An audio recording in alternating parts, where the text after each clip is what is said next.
Yo, what's going on? It is Mr. Young. And it's Foreign in the building. Happy fasting, everybody. Whoever is Yes. fasting. Happy Ramadan. Hope everybody is doing well as well. Mhm. You're watching this on a Tuesday, but we're recording it at a different time. And a little bit later on, we have a special guest joining us on the show. You might see a little bit of a magical clothing change. That is the magic. Haircut change as well. A haircut change as well. That's the magic of recording at a different time on a different day. Yeah, guys. For some context, I know some of you guys have been calling us out. Hey, why you all haven't gone live stream for a while? Please understand, your boy is fasting. I gotta prioritize that. And also, we got a bunch of awesome guests the last couple of weeks, and we gotta cater to their schedule.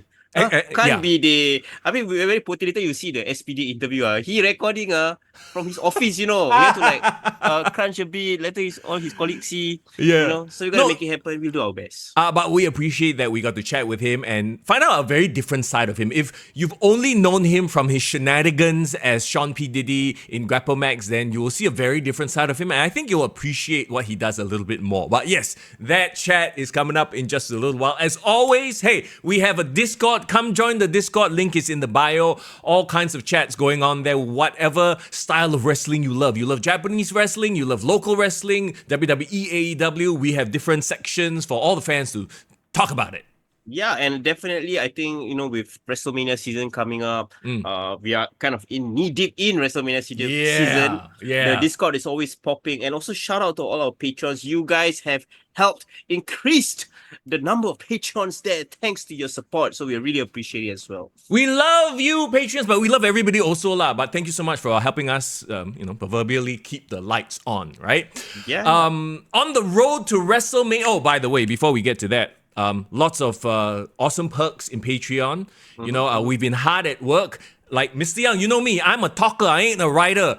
But then when I was given the task to write, I was like, oh my God, okay. Have I ever shown you this blog I wrote one time many years ago? 20 Mr. years almost. Young, you got a blog. Blogspot.com, is it? Not Blogspot. 15 years ago, MediaCorp, they tried to enter the blog space, okay? Wow. Yeah, they made I think it was called Moblog.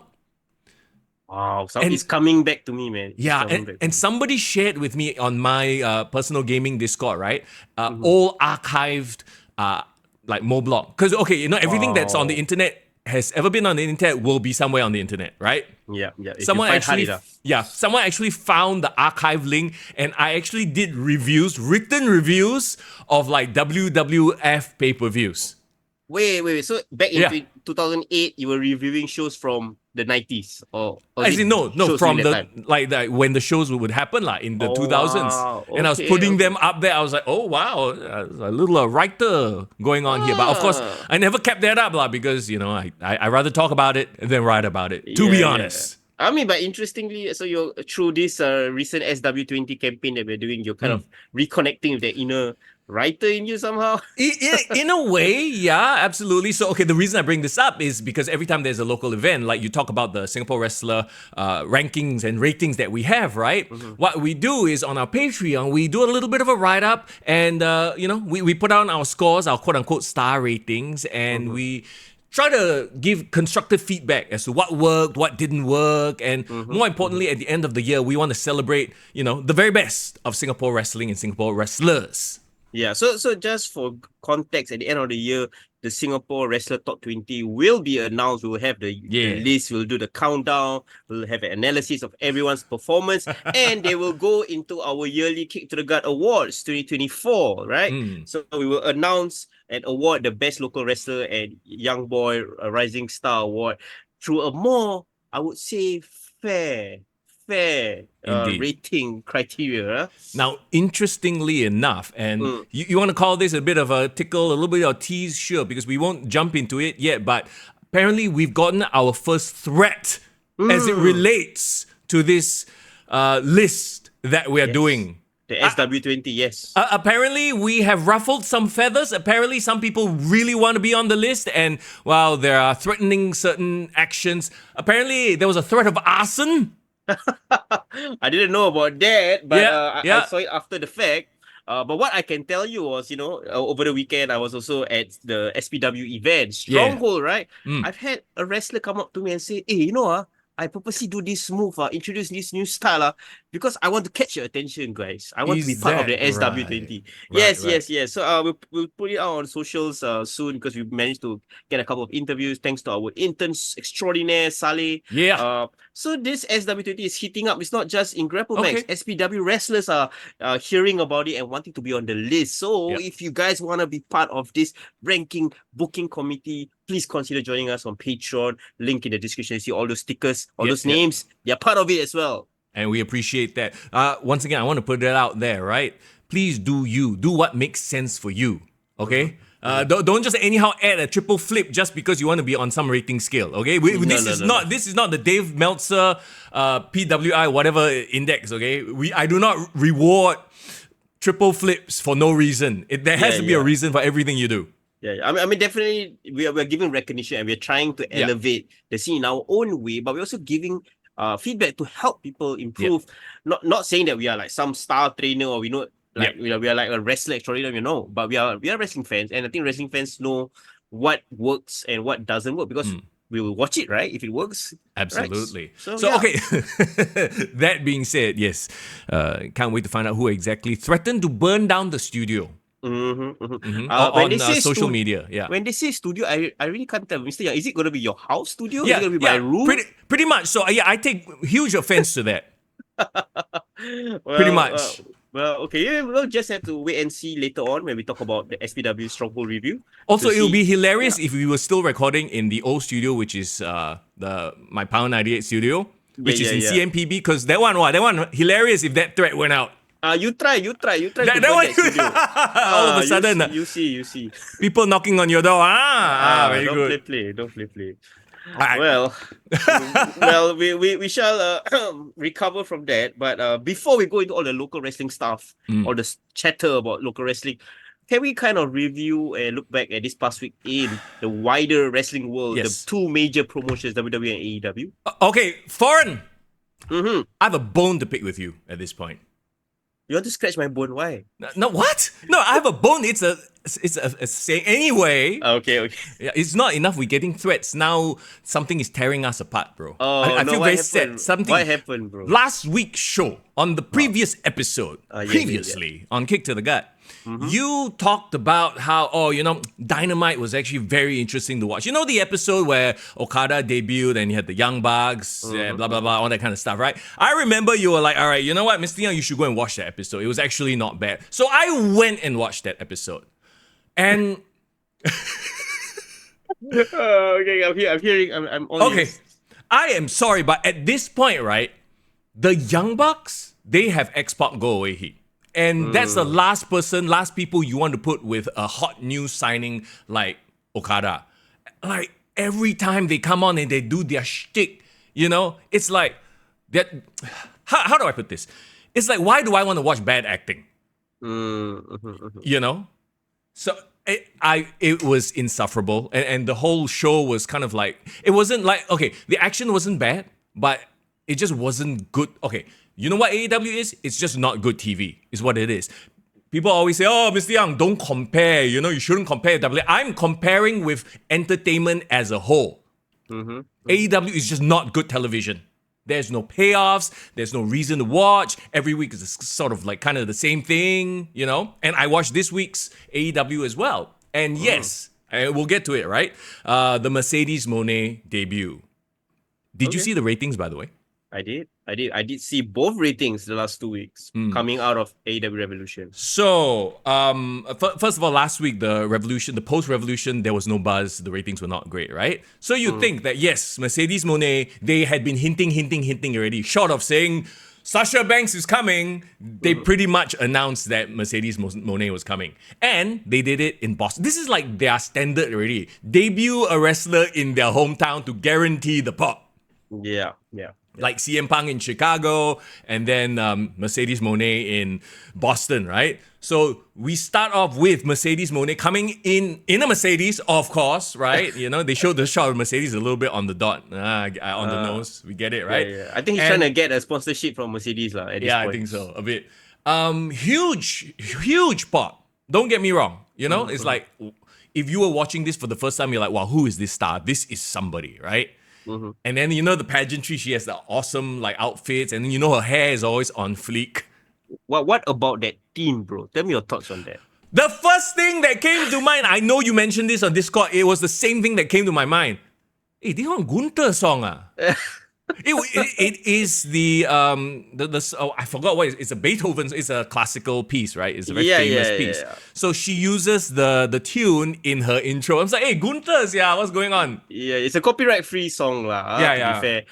But yeah, of course she did like a remix to it. But funnily enough, right? You know, I don't want to set the tone for this review, but I actually put up a poll on our Instagram. Yeah. And I say, what you guys think of the song? You know, and I put the poll is either flames or trash. Uh-oh. Guess how many got 75%? Which one of the two got 75%? Trash.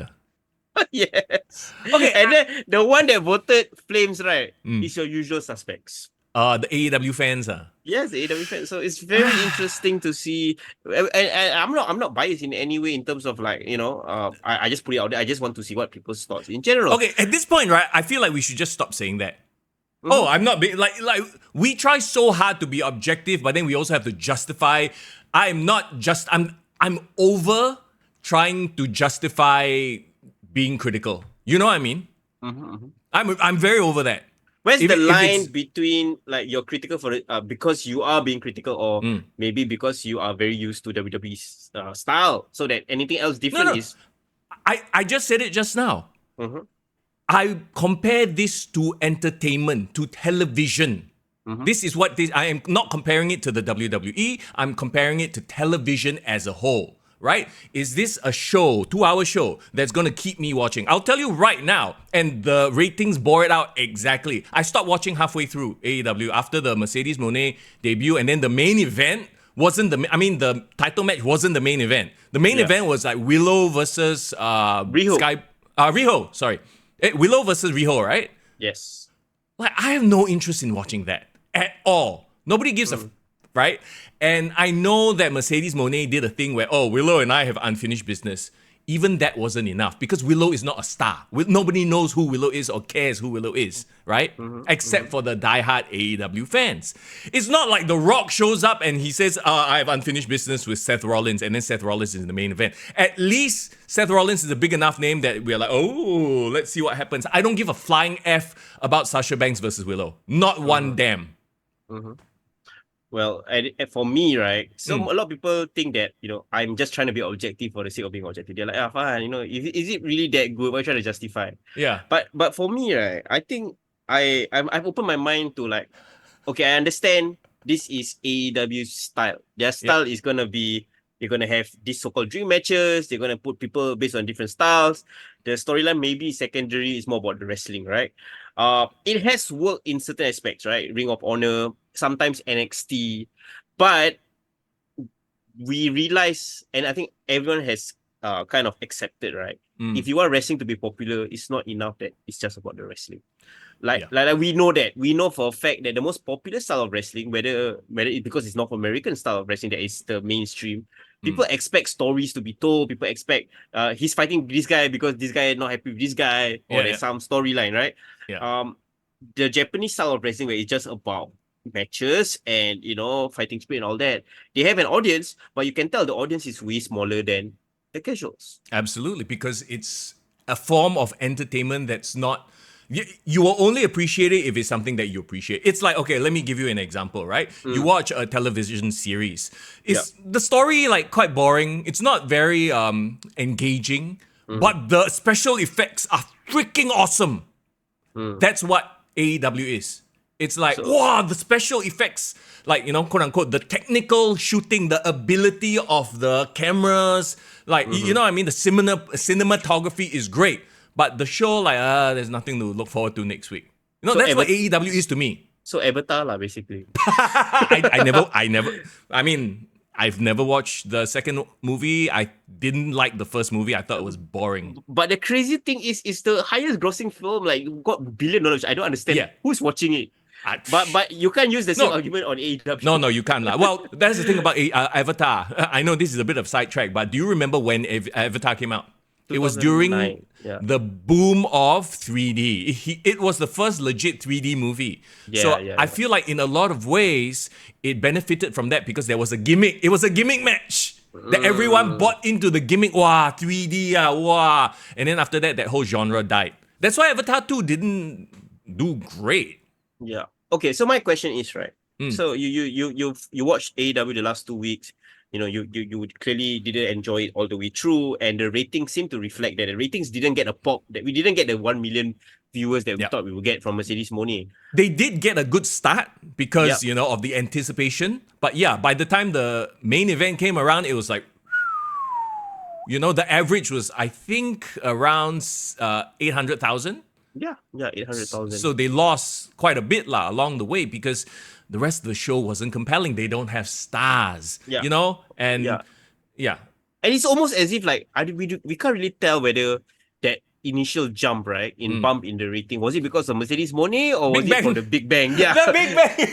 Yeah. So it's very hard to say. And it's almost as if they get less than just nice 800, just above 800K, right? That means, right, no matter how high of a rating Mercedes Moné got, maybe we'll check the quarter ratings after this. Maybe she got 1 million people at the start. Yeah. But that means the rest of the show kept Drop. consistently losing viewers to the point that the average went down. Yeah, to 800,000. That's exactly it, right? And Yeah. you had a main, quote unquote, a title match, a main event match that wasn't the main event. That was Wardlow versus Samoa Joe, right? Yeah. Which was the opening match, in a way. Yeah. It's two heels, and Wardlow, yeah, they're trying to heat him up again, but they haven't heated him up to a point where, wow, now I'm excited to see him versus Samoa Joe in the main event. You know what I mean? It's like, I just oh, explaining why.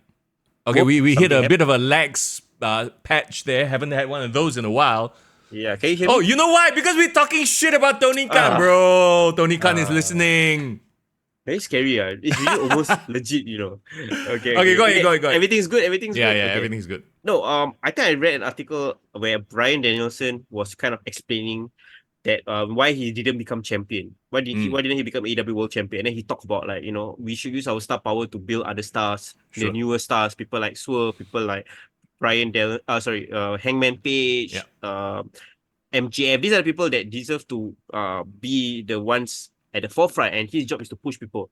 But I would respectfully disagree with Bryan Danielson. I feel like for the legacy of the AEW World Championship, you want to build these stars, you got to make like these established people the champion. You need to have like Adam Copeland wear that title, Bryan Danielson wear that title, so that when, like, a Hangman Page beats them or Swerve beats them, it becomes a bigger deal. Okay, right now they're doing it right. They're having Samoa Joe as a champion, right? Yeah. But I would like to argue that ever since Bryan Danielson, Adam Copeland go to AEW, they lost a lot of their mainstream appeal. I do not know why.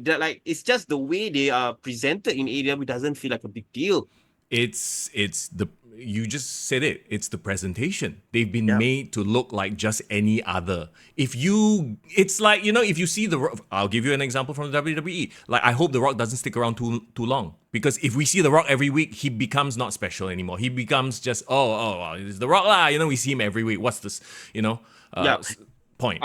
I would argue it's not an AEW issue exclusively, because, like, I can argue that, Sami Zayn isn't as hot as he was last year, right? LA Knight had a great peak, but I feel he's a bit lost in the shuffle because, bigger stars are in.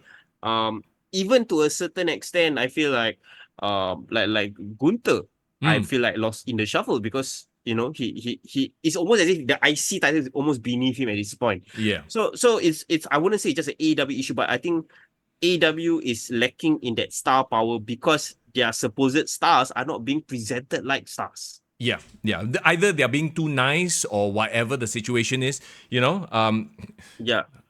can go at length bro, about. We can list off like 5 people, like, off the top of my head, like Saraya. Yeah. Freaking, you don't even need to say, like, with Britt Baker, Push, Ricky Starks. Bro, like, you know what I mean? Like, so I'm not. We talked about it a couple of weeks ago already. Like, if Mercedes Moné come to AEW, she'll come off right off the bat, treated like a star. Yeah. how long can they keep it up? Is she gonna regress to the mean and become just any other wrestler? That's the problem. As much as I want to be positive and say, yeah, she's gonna change, no, she's not. It's just gonna be same old thing because that's how things are run there. And the thing is, who is she gonna feud with that's gonna be high profile? Okay, so you know, we always need to have a negative spin about AEW. If you want to kind of turn the tables, if we are the bookers right now, if you are the one that is being cast to be the Will Washington or whoever it is that is in charge of the creative team, we know the positives, right? AEW has a very stacked roster. How can we make them compelling television to watch on Dynamite? Hang on, they do not have a stacked roster. A stacked roster implies that they have a roster of people that the audience gives a shit about. Wait, we're trying to put a positive spin. So we're saying that they have talents that can become stars. So how can we make them a big deal? How can we make the television entertaining? Okay, so as it relates to Sasha Banks, right? Okay.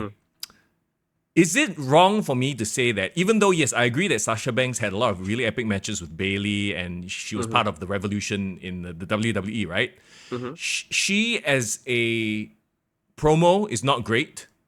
I do not remember any great promos from Sasha Banks. She is more of a presentation. She is a vibe. She is boss girl, you know, or backstabber because she would always turn on people. She's more of a character than a promo person. Like for me, Sasha Banks is all about presentation. And for me, Sasha Banks needs to work as a heel.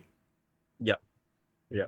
She needs to go against a very lovable babyface who can carry the load in the promos, right? Correct. Yeah. The babyface does the promos. She's the one that backstabs and does the underhanded tactics. You know, and okay, so like I know she calls herself CEO because the boss, she cannot take that trademark. She cannot use that trademark, right?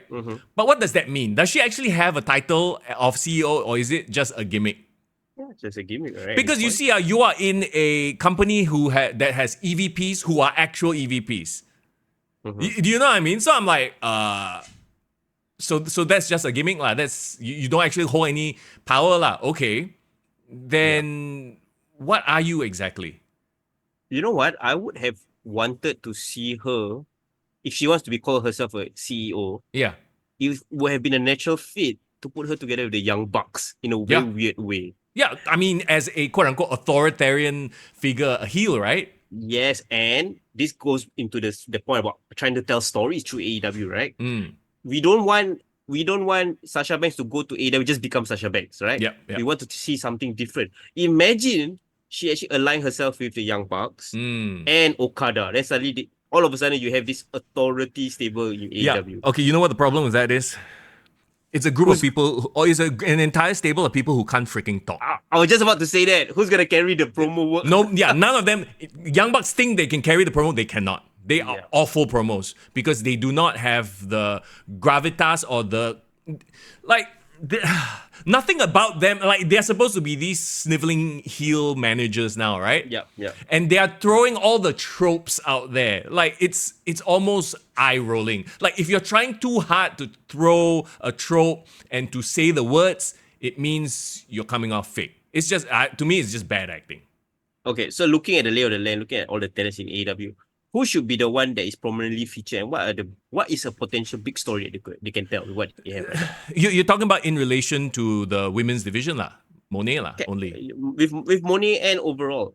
I mean, is it too late to bring Saraya back into the limelight, or is she like you know? No, I think faded off into the background already. I think she should go back into the limelight. They're paying her money, right? Yeah, she can't. I have not enjoyed her promos. That's the other thing, and you know, damn it. Like, you see, you talk about this stacked roster. Who? Britt Baker. Okay, Britt Baker has been away, and we know she's a good promo. Her in-ring is a bit like hit or miss, to be honest, right? Britt Baker. I would say bring Britt Baker back. Bring Britt Baker like I would say the reason, you know, all these wrestlers are trying to vie for a spot in AEW. Like, she can be the gatekeeper in AEW. And she's been missed. You know, people are missing her. Like, hey, we haven't seen Britt Baker in a long time. But she'll be cheered as a face. So you are saying turn Sasha Banks heel. I mean, Mercedes Moné. Yeah, turn her heel. You know, have Britt Baker come back. and have that feud go off into Dynasty, whatnot. Okay. Yeah. I do not know because now she's like kind of feuding with Willow. I don't know whether she's gonna have like a one-off match with Willow before she goes off to other things. But she helped Willow, what? So they're going to do it like what? Friendly rivalry deal. Like, oh. That's why I was saying, but between Willow and Sasha, right? Sasha is the more likely to turn heel. So this could be like a ruse before she becomes the full-on evil CEO. So Yeah.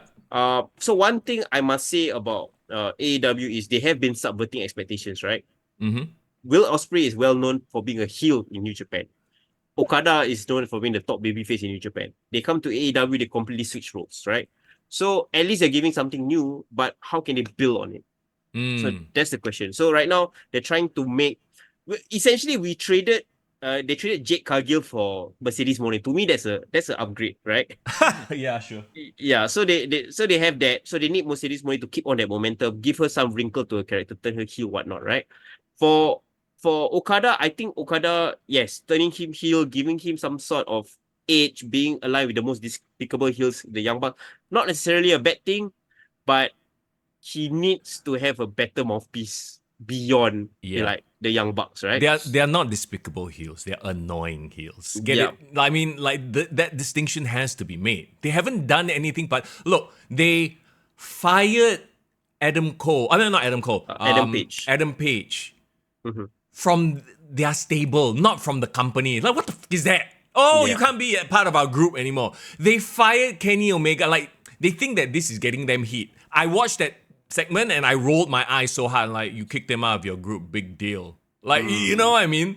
Like, this whole the elite thing. It's like, and they didn't even do it in the ring. It wasn't a thing where he like they beat him up or anything like that. Right? They just verbally said it. It was like it's like watching an episode of Secret Invasion. They are talking about all these amazing things that happen, but they never show. So it's like, what a waste of time.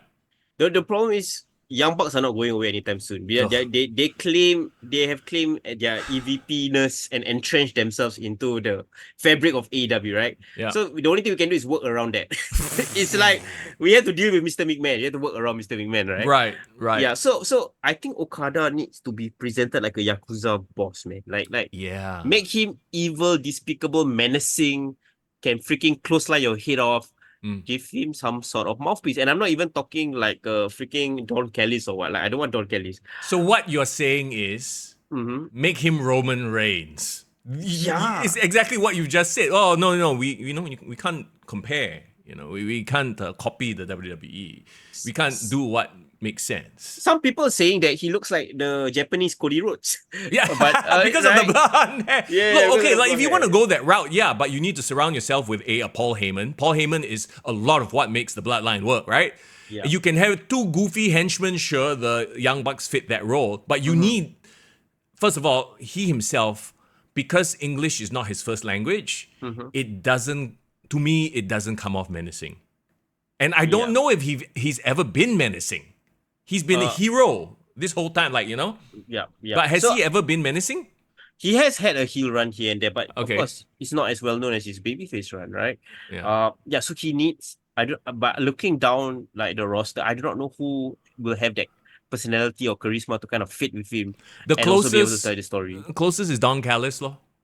Yeah, that's the thing, right? As a manager, yeah. Yeah, but of course, Don Callis is doing his own thing with his family and whatnot, and he really got his prodigy, the Japanese prodigy in Takeshita. That's his Japanese guy, right? Yeah, and they got Will Ospreay, and then there's that whole thing with him and his family that doesn't make sense. And as it is, Will Ospreay is already doing too much. Remember we talked about him changing his style, hopefully, adapting to a more weekly television style. Already he's doing too much. He had that match with what's his Carl face? Fletcher. Fletcher, right? Which was a really good match, but it's once again it's one of those indie matches where they go all out. Yeah, so Ospreay, I know clearly that's the trade-in from CM Punk, right? They traded CM Punk for Ospreay. Yeah. Granted, Ospreay is like probably like what a decade younger, 15 years younger, Way more athletic. way more athletic. So he's an upgrade in terms of work rate. He doesn't get injured, so not like CM Punk. No, but it's the it's the up here. It's the getting people in the door without actually having to fall off a ladder. Yeah, that's why. Honestly, I actually like Ospreay and Bryan Danielson, right? Because Danielson will at least slow him down. or Danielson will at least try to give him some psychology, and there's something there, right? But again, he needs to build up his wins. He needs to let him work with Adam Copeland, or let him work with people who actually I trust in the ring, right? Yeah. Yeah. Speaking of Adam Copeland, how excited are you for this I Quit match? So in Collision, actually this morning, right? We're recording this on Sunday. He actually revealed Barbie. Remember Barbie back in the day? You mean Spike? Yeah, Spike. Yeah. So Spike is the more extreme version of Barbie, and he said he did mention that he actually got this gift from Mick Foley, or like he's bringing back a bit of his hardcore style from back in the day. So it's a piece of wood with spikes sticking. It's a spike club, basically. Yeah. So yes, I saw the clip on Instagram. Yeah, so we shall see some very unbridled violence. I don't hate it, but I think we've realized that this is why this is not a WrestleMania level feud, right? Nope. Like, as great as Adam Copeland and Christian Cage is, and their history and all that, being in AEW, it feels like a mid-card feud. It could have been a WrestleMania feud, right? But with the right story, with the presentation of the WWE. But we can't compare. Like, comparison is not right. When we look at these things objectively, if we're being objective, we shouldn't compare. Like, look, at the end of the day, to me, they've definitely botched every presentation of all the big stars that have come in. They've become inconsequential. And now they have to resort to over-the-top violence, overdoing it just to try to get that attention back. And it's not working because it's seen from top to bottom. Everybody's doing crazy shit. The crazy shit doesn't seem crazy anymore. We've said this over and over again. If you're doing the same thing all the time, then nothing you do is going to stand out anymore. If you are dropping people on the back of their necks and missing the turnbuckle, or whatever that horrendous spot was. Yeah, I'm talking about Ospreay versus Takeshita. Yeah. The inverted suplex, and then they dropped him. I think it was supposed to go onto the top turnbuckle, but then he basically dropped him on his neck. Yeah. And he gets up after that, you're just making the whole thing seem fake as already. My biggest issue, and I challenge Tony Khan, please don't keep collecting wrestlers like toys, Look, it's his money, bro. He can do whatever he wants. And once again, right, I don't fault Mercedes or Okada for signing these contracts. They're like, hell yeah. Wasn't there a report, the rumor that her Moné's contract with AEW makes her the most well-paid female wrestler in the world. On the planet, yeah. On the planet, yeah. So you pay that much for Mercedes Moné, and you don't get like a Charlotte Flair level character or Becky Lynch level superstar. Good for you. She got the bag. Way to go.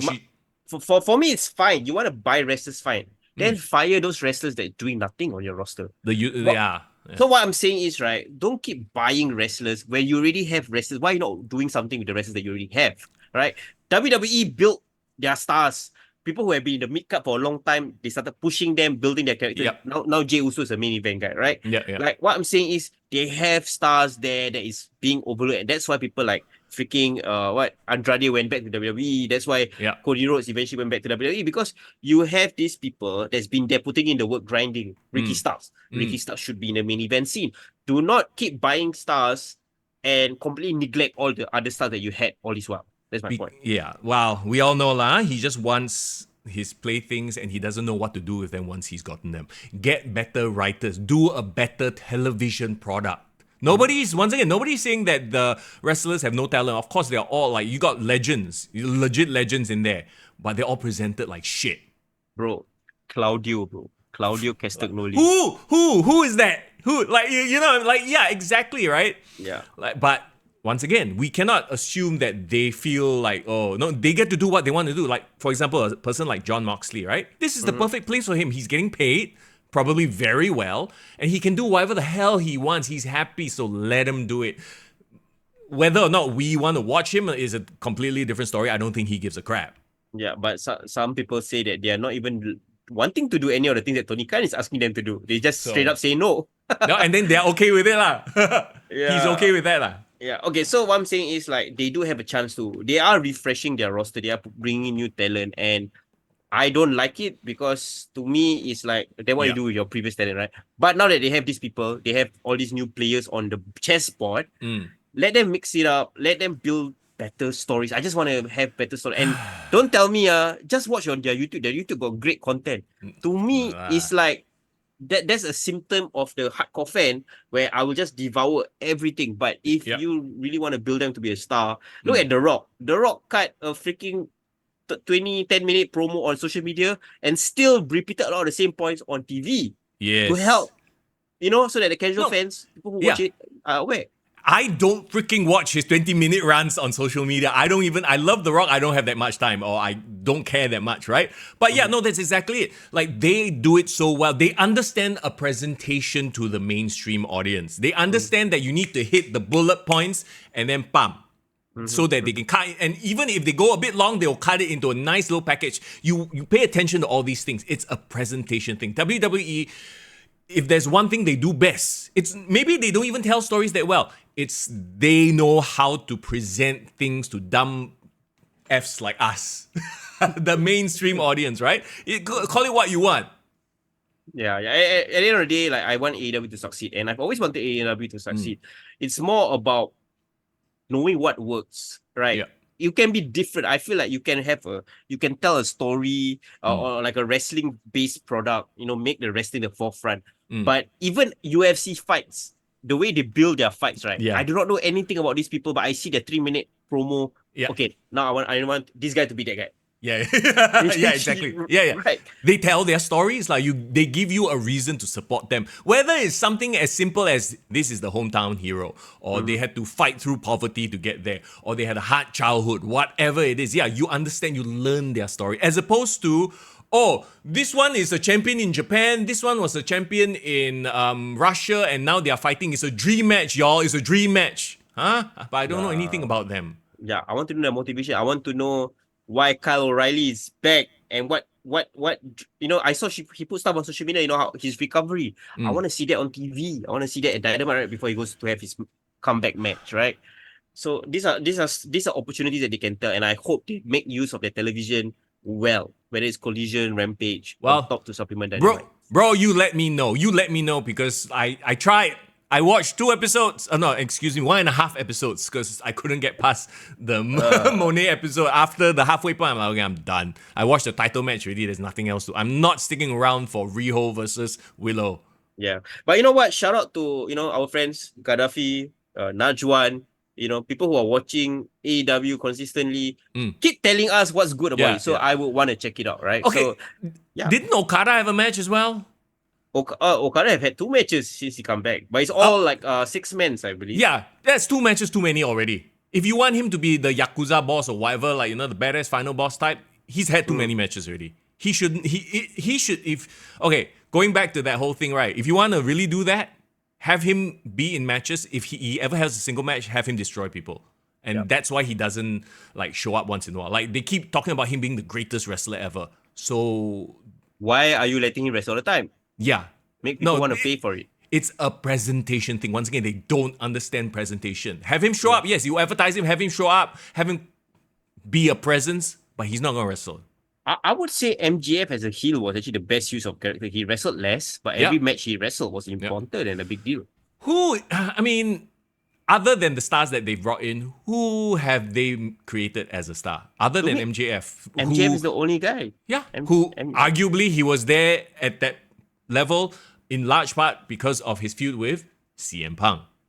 Yeah, CM Punk was... CM Punk, to me, is integral part of why AEW is successful, or has the success they had. Yeah. And then, why listen to a guy with, advice and all that kind of stuff? You don't need that. You just do whatever you want to do. Yeah. Well, you know what? We've actually dedicated quite a significant chunk of time to AEW. You want to talk about WWE, bro, and SmackDown and The Rock? You got me all fired up. Okay, The Rock. Let's talk about The Rock. It's weird, it's the same thing that I've said for the past few weeks, right? He goes out there, he does his shtick, his old school Hollywood Rock. He even came out to his old Hollywood Rock. Oh yes, in entrance. So they are listening. I popped for that, and he's smart. He didn't bring it back wholesale. He still kept the thunder, the lightning. Yeah. And then he got the old saw and then transitioned to the 2003 team. Correct. They're evolving the team, and I love that. It felt a bit long. his whole like segment where 20 he minutes sang, long. Yeah, it felt a bit long. I'm like, this is not the Rock of old. I would have like given more time to, or maybe I'm just getting a little bit more impatient. Whatever it is, right? So, You know what's funny? Like, the bloodline wasn't involved. Roman Reigns didn't appear on SmackDown this past week. But what my favorite part about his promo, right, was Yeah. actually not even him singing anymore. Like, the singing was just that was his cringe stuff, right? yeah, it was a bit cliche. And once again, I wonder if it's just a sign of the times. That would have worked, in the mid 2000s, right? Yeah. But now it's like, oh, it's kind of But cringe. but what was more compelling was after that, when he started talking about Mama Rhodes and talking about what he Yes. was gonna do. Yeah, that felt like okay, now he's being a real dick, like And The- menacing. and menacing. Yeah, Yeah. yeah. The singing stuff, for whatever reason, doesn't fit with this version, and I think maybe maybe he's just experimenting. Maybe he wanted to have fun because they were in Tennessee. Yeah, maybe. But I feel like, what he gave, that sinister, like, I'm gonna beat up your son to Mama Yeah, Rose, give him the blood, give him the belt and all that. That felt like that promo style can fit against Cody Rhodes and CM Punk and the reality-based stuff that is Yes. happening now. Yes. No, 100%. I agree. So yeah, if you cut the singing stuff out, maybe just sing one line. Like, okay, you want to sing in Nashville, sing one line. You cut that singing stuff out, I think that would have been great. That's why I say it felt a bit long. Yeah. And do you realize that a lot of the matches were cut for time because Yeah. of what The Rock did? Yeah. Apparently there's some backstage rumblings of like, how come you give him so much time, blah, blah, blah. So the thing I don't understand, right? I mean, I know lah, because The Rock, SmackDown is his show, the Bloodlines on SmackDown. Why can't he do all this shtick on Raw, where there's 3 hours? Yeah. People won't be sad. People will be like, yes, help me pass the time. These 3 hours. Yeah. Here it's like, hey, shit, we got no time, like, hey, go out, wrestlers want to go out and wrestle, like. Yeah, it's hilarious. But you know what? I like that, Roman Reigns took a break. And I think Rock is not going to be on TV anymore for the last 2 weeks of television. I hope now the focus shifts back to Roman and Cody. I hope that's the case. It should. Well, at this point too, like, it's hit that fever pitch of, like, we're 2 weeks out, right? Yeah. I'm hyped. And you have people on both sides too. Oh, I want, acknowledge, I want Cody, I want Roman. Finish the story. Versus fuck your story. Yeah, all that crazy stuff. No, I think that they've done a great job building out the road to WrestleMania this year. I think we've clearly seen The Rock's effect. The Rock is bringing back casual fans to watch wrestling nowadays, bro. Is this the best lead up to a WrestleMania in like the last decade? I would say so. I mean, The Rock is a cheat code, lah, bro. Having The Rock back. Involved and regular television. These guys still got time to drop a skincare line in between. He really free, he can go Oscars, and still build up WrestleMania. So can you imagine what Vince McMahon would die for to have this kind of coverage for his WrestleMania? One of his top stars go to an Oscar ceremony, go to television shows. Well, thank God Vinnie Mac is not booking any of this shit anymore. Yeah, but I would say one criticism I would say is, right, bro, Roman Reigns is lost in the shuffle. He feels like a background character, which shouldn't be the case. See, in Triple H I trust. I feel like that is done on purpose. I feel like that is to create the Bloodline Civil War, like the true Bloodline Civil War. Whether it's Solo suddenly jumping over to the Rock side, and then now you get Roman versus Solo post WrestleMania until you can get to Roman versus Rock, right? Like, I feel like this is done on purpose. Yeah. Speaking of which, I kind of realized that, Solo doesn't really have a match or have anything happening on WrestleMania. He's really fit. Yeah. I have something to propose, though. Okay. With regards to Solo, to serve the story, right? Because clearly The Rock make fun of Cody Rhodes' mom, make fun of him crying. So if Cody Rhodes, he doesn't like a fire in Cody Rhodes' ass, right? And for him to be like a badass for his next appearance, right? Yeah. Then he's gonna come across like a pussy. He's gonna come across like, wow, this guy completely own you, bro. Yeah. And then Cody Rhodes did say that he's gonna hunt the bloodline. He's gonna make sure he's gonna take everything away from the bloodline. Bro, what if, right?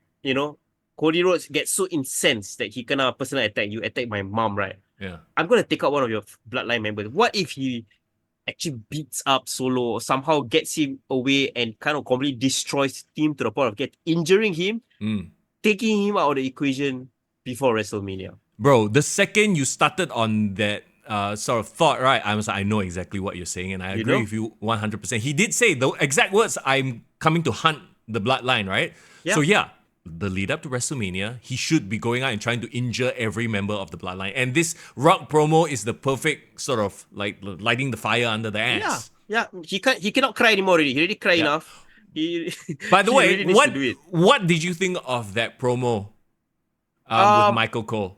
In the context of that night, it was fine. You know, it was emotional. I think we understand his story even more. Yeah. But The Rock just completely shit all over. No, it. he did. But it's interesting because I was going through the comment section, which is the worst thing you can ever do, by the way, on any WWE. So it's like, oh, you know what, a pussy, what a crybaby. And I was like, because I freaking like teared up.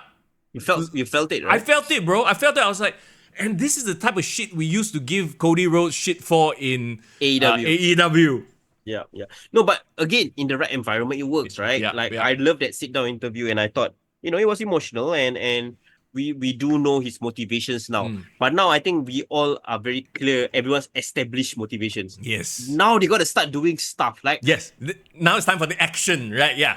Yeah. Remember that one year Brock Lesnar was like running over the bloodline with the tractor or something, and the freaking forklift. And remember that time they forklift through the car, and then Jay Uso was laughing. He was trying to hide. So they need to do some vehicular assault, like maybe the vehicular assault. Oh my god, bro! Bloodline is coming into the arena. All of a sudden, bang! Freaking Cody Rhodes and Seth Rollins with baseball bats. You know, just destroying the windows, trying to take out Solo, whatever it is, bro. Yeah. No. I think it is definitely going to happen, lah. Now they say we've seen it happen so many times. Do you remember a few WrestleManias ago, Charlotte, Becky, and Ronda, and that vehicular assault segment, right? They got handcuffed and then they were kicking each other inside the back of the car, police car, and all that. Then they like freaking started fighting in the police car. I'm like, that shit is gonna happen already. Yeah, so I predict, you know, Raw coming up, like, it's just gonna be Avengers style Cody Rhodes. It's just gonna start killing people for no reason.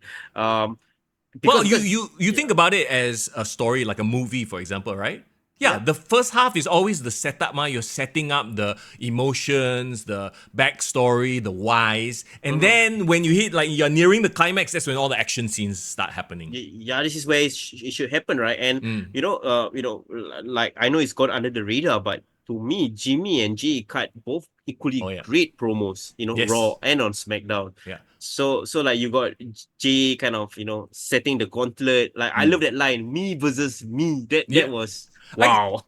At first I thought he screwed up there. At first I thought he why wanted you to say me versus me? At first I thought he wanted to say me versus my brother or me versus you. But then after I thought about it, it's like, maybe he meant to say it because, like, you know, they're twins. They're exactly the same, me versus me. The thing is, he corrected himself. Yeah, he said me versus me, then he said Jimmy versus G. Yeah, or me versus you, actually. No, he said, I believe he corrected himself. Yeah. Right after, which leads me to think that it was a mistake. But I actually like the mistake. I'm like, I wish he stuck with it and didn't correct himself. Yeah, me versus me was a cold line, in my opinion. And you know what's funny, right? I actually watched the whole segment on YouTube. Yeah. Bro, that whole promo was 1 minute long, bro. Yeah. 1 minute, 2 minutes, 2 minutes only at most. Look, the thing is with the Usos, right? I think they've always had a really good promo. The problem is when they are promoting without a target. Do you know what I'm saying? Yeah. When it's not focused. Yeah, like when they're just coming out to hype themselves, their promo can sound a bit like, oh, it's just a bunch of fluff. But when they know exactly who they're targeting, like remember that feud with the New Day, the Usos versus New Day? Like they were cutting really, like, you know, solid promos. And then now they are promoting against each other. They know, I mean, who knows your brother better than you, right? So they know how to freaking like hit each other's trigger points. Yeah, and I love it because they've talked about it in previous interviews that their dream match at WrestleMania was against each other, you know. Yep. They even said with Rikishi as their special guest referee. So I do hope I'm begging. I know we were begging for this back during the tribal combat days of SummerSlam last year. But bro, I hope they have some sort of contract signing or intermediary session or promo session. Yeah. And then they bring out their father. I would love to see Rikishi come back, please. Isn't he involved in some, like, for the love of wrestling event or something? I don't know. I'm not aware of that. So he's still very much out and active in the wrestling world. Yeah lah, come on, Triple H. Bring back Rikishi, bro. In Triple H we trust, in Levesque we trust. Come on, do it for the fans. Bro, what if Rikishi come back, right? And then he was like, I did it. I did it for The Rock. I did it for the family. bloodline. Yeah, that would be hilarious. That would be hilarious. Yeah. So you see, now Jimmy distracted. Solo get taken out, right? Yeah. Then going into the WrestleMania suddenly like, oh, is the bloodlines on like the ropes? Are they in trouble? Then imagine suddenly more bloodline members start to appear. One time Tama Tonga come back. You know what I mean? What is it? Tama Tonga that's free agent now? Free agent, yes, Tama Tonga from New Japan. But isn't he Tonga from Tonga?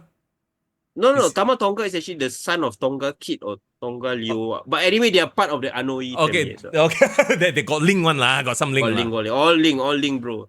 So I tell you, Nia Jax doesn't have a match. I'm just saying there are other ways to introduce more characters into the Bloodline storyline. Oh my god.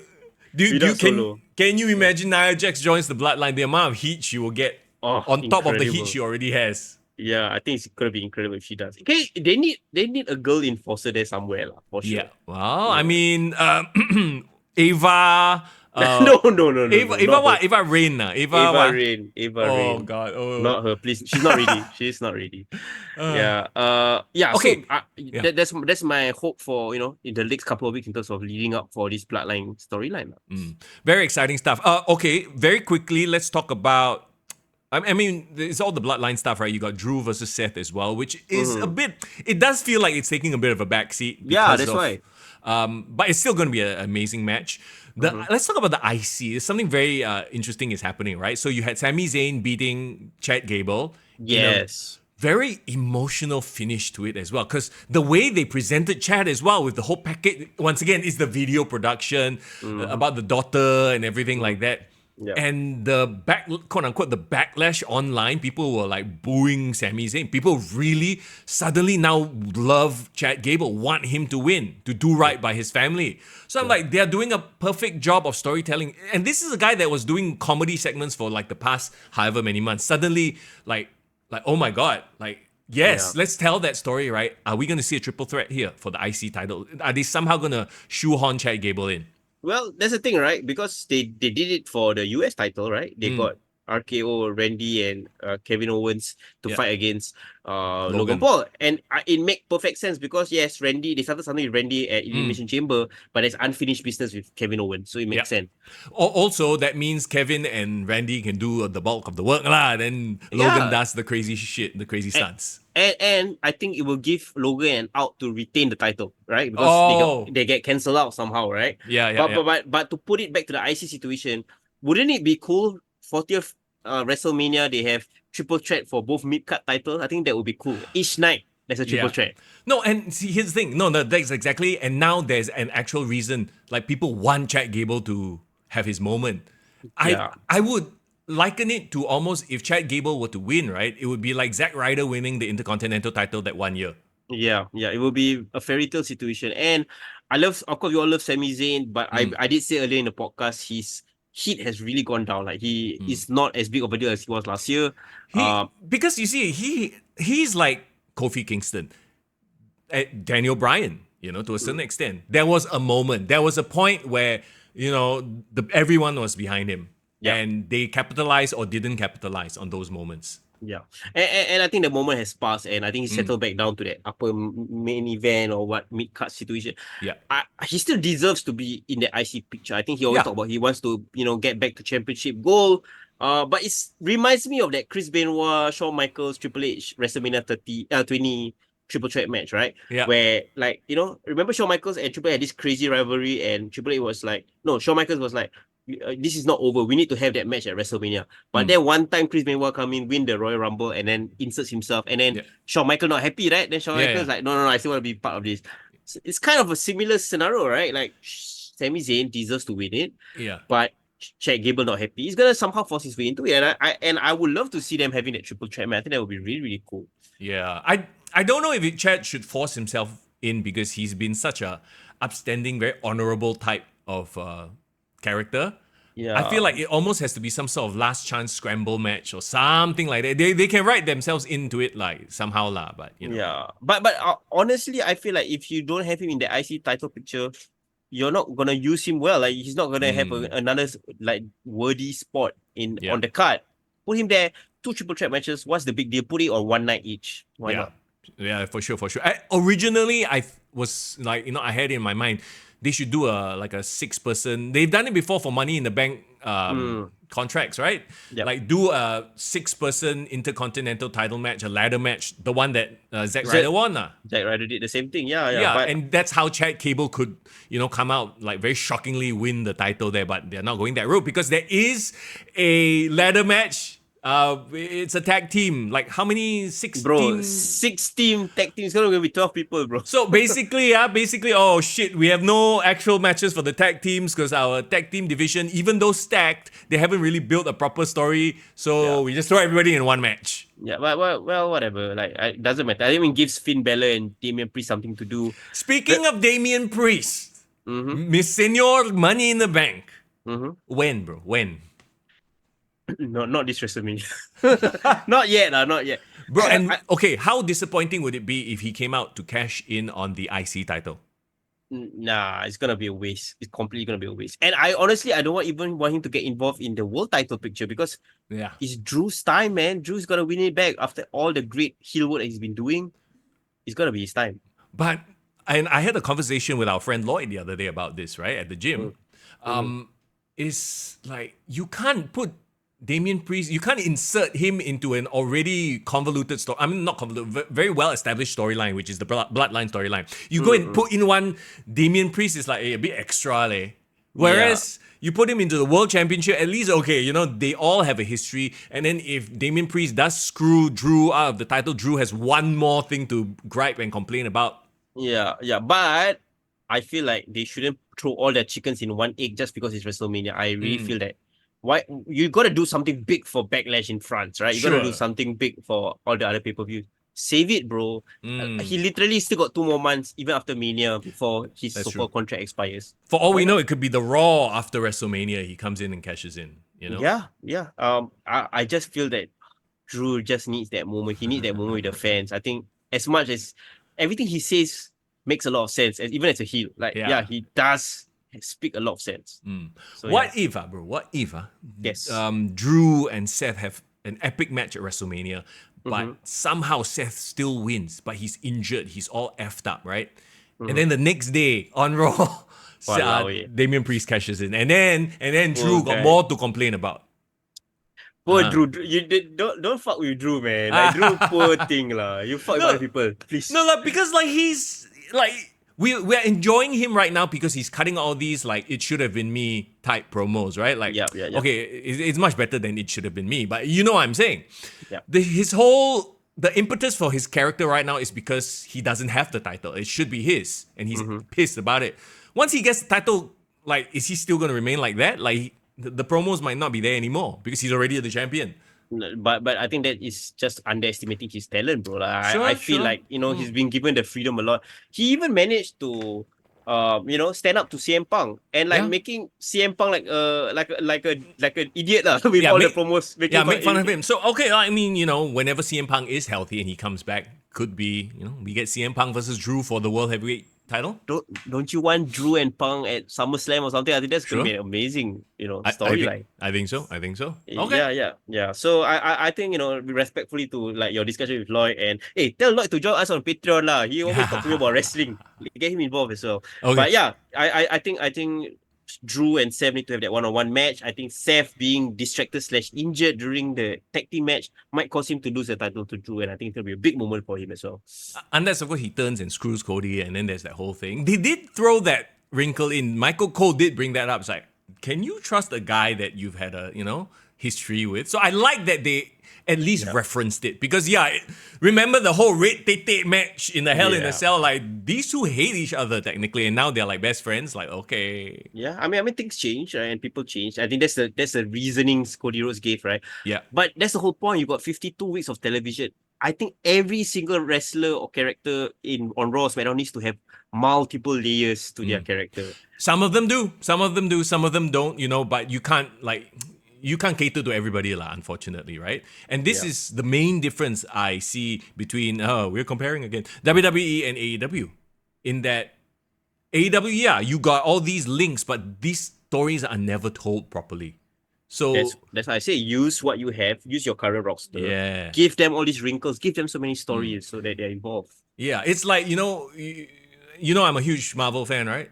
Yeah. I never expect people to know who a lot of these characters that get introduced in the TV shows are. Because I know, like, most people don't have time. They just watch the movies and that's it. So you can't just suddenly introduce Loki, God of Stories, into the movies, expecting people to have watched the TV show. You have to explain it somehow in a 2-minute vignette or some shit. Oh, Loki suddenly become like controller of all the timelines. Yeah, but again, right? Like, they did a great job with Guardians of the Galaxy, introducing completely unknown characters, making them beloved, and somehow people know about them now. Yeah, because James Gunn told the story of all their stories and made you fall in love with them. That's what AEW needs to do. Better writing, better television. Yeah. Well, looking ahead to WrestleMania, I think we would love to do some fun stuff for WrestleMania. So please stay tuned to the podcast. The week before WrestleMania, we're definitely going to preview it, and we might preview it in a very special way, Mr. Yang? Oh, yes, we might actually lay the SmackDown on each other, but you'll have to stick around to find out how exactly we do that. Yeah, for sure. Well, we talk about AEW, we talk about WWE. I think shall we transition to our quickly talk about SPW Stronghold? We just had it over the weekend. And I attended with our fellow intern, our intern extraordinaire, Saleh, and we had a very fun time there, and I'm very interested to tell you what we actually encountered over there. I love that local wrestling is heating up again as the year progresses. By the way, a little bit later on the show, we will be chatting with SPD, Sean P. Diddy. From Grapplemax. We're going to preview Grapplemax's Amplify event, which happens this upcoming Saturday. Yeah, but now, yes, let's rewind. Last Friday, you and our Wonder intern Saleh, you guys were at the SPW Stronghold. Yes, event. Correct. Yeah. Correct. And of course, as you guys know, we've been talking about it all the time. The SW20 is in play, right? The Singapore Wrestler Top 20 is in play. We were there. I was ready to take notes. I was ready to learn about all these new wrestlers that's coming through in SPW. Our guy Saleh was all about the social media guys. So I love that connection, right? I say, Saleh, bro, you take all the IG stories. Let me be the discerning journalist. Writing all my. Why you compare yourself with that? Bro, that's the only fella. That's the only well-known wrestling journalist that we have. I mean, what, Sean Rossap? Just be you, bro. Just you do you, bro. You do you. Okay. Anyway, foreign the wrestling journalists. The point is, right? So the last time I went to SPW show, we missed their Champions Never Yield in January. The last time I went was Viva La Lucha. So Viva La Lucha had Kalisto, Samurai del Sol, right?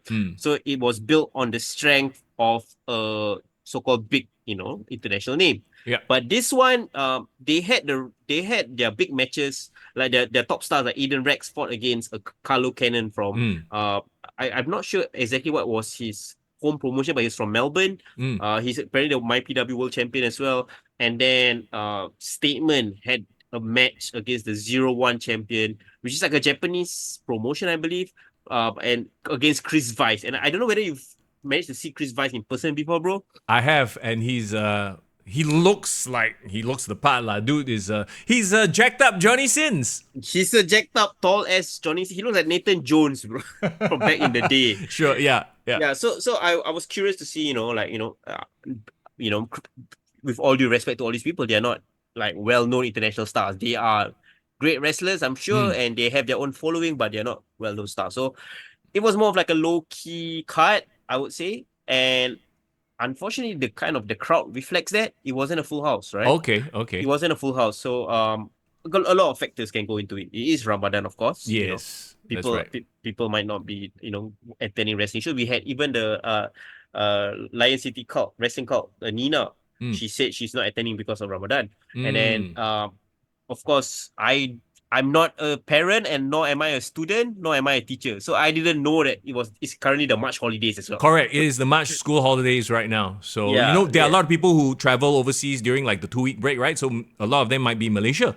Yes, correct. So shout out to Statement for hooking us up with great seats. We were ringside. And of course, we were just came off our hilarious interview with CKVin last week. Yes. And he was hinting like, hey, he might do something with that chair, with that contract, So on the he Singapore brought down the Championship. chair. He was sitting there in the front row with the chair. Is it? Yeah, so to start off the match, the start of the entire event, they started off with the Singapore Championship between Black Arrow and Big T. Wow. Okay. Right off the bat. And bro, like, I'll talk about it more in our analysis on Patreon, but one of the most beloved wrestlers right now, not just in SPW, I think the whole of Singapore, this Black Arrow guy, bro. Oh This Black yeah. Arrow, this Kama guy. I've had the pleasure to finally be able to walk out to him and like talk to him after the show. He's not really aware of the podcast. He's never been on the podcast. Sure. Yeah. But Wow. Yeah. yeah, but he's aware of this Singapore Wrestler Top 20 now because I told him that. Okay. And he knew he just found out about it after I told him. So that in no way did that play into the match because he was giving it his all, even without any incentive, bro. He was just full of babyface fire and against Big T. Big T unfortunately suffered an injury during this match. Oh no. Yeah, he apparently torn his meniscus. I think towards the end of the match, Black Arrow did like a frog splash, and I think he might have landed wrong on his knee or something. And you could clearly tell that something was off, and actually they ended the match way earlier than they should. Yep. Because of injury, which is what they should do anyway. Yes. Yeah, but he powered through the match. They managed to go to the finish. And straight away Ref Ryan called for the X. So, like you alluded to earlier, right as the match was about to start, the entrance played. CKV came out with Bryson Blade with his damn chair, sat right at the top of the ring and watched the entire match. Right? How about top of the ring? Top of the stage. Well, I'm like, what? He's on the top turnbuckle, like, hello. No. He's a CB face, but he's not that much of a CB to interrupt the match in that way. He let the match play. So okay.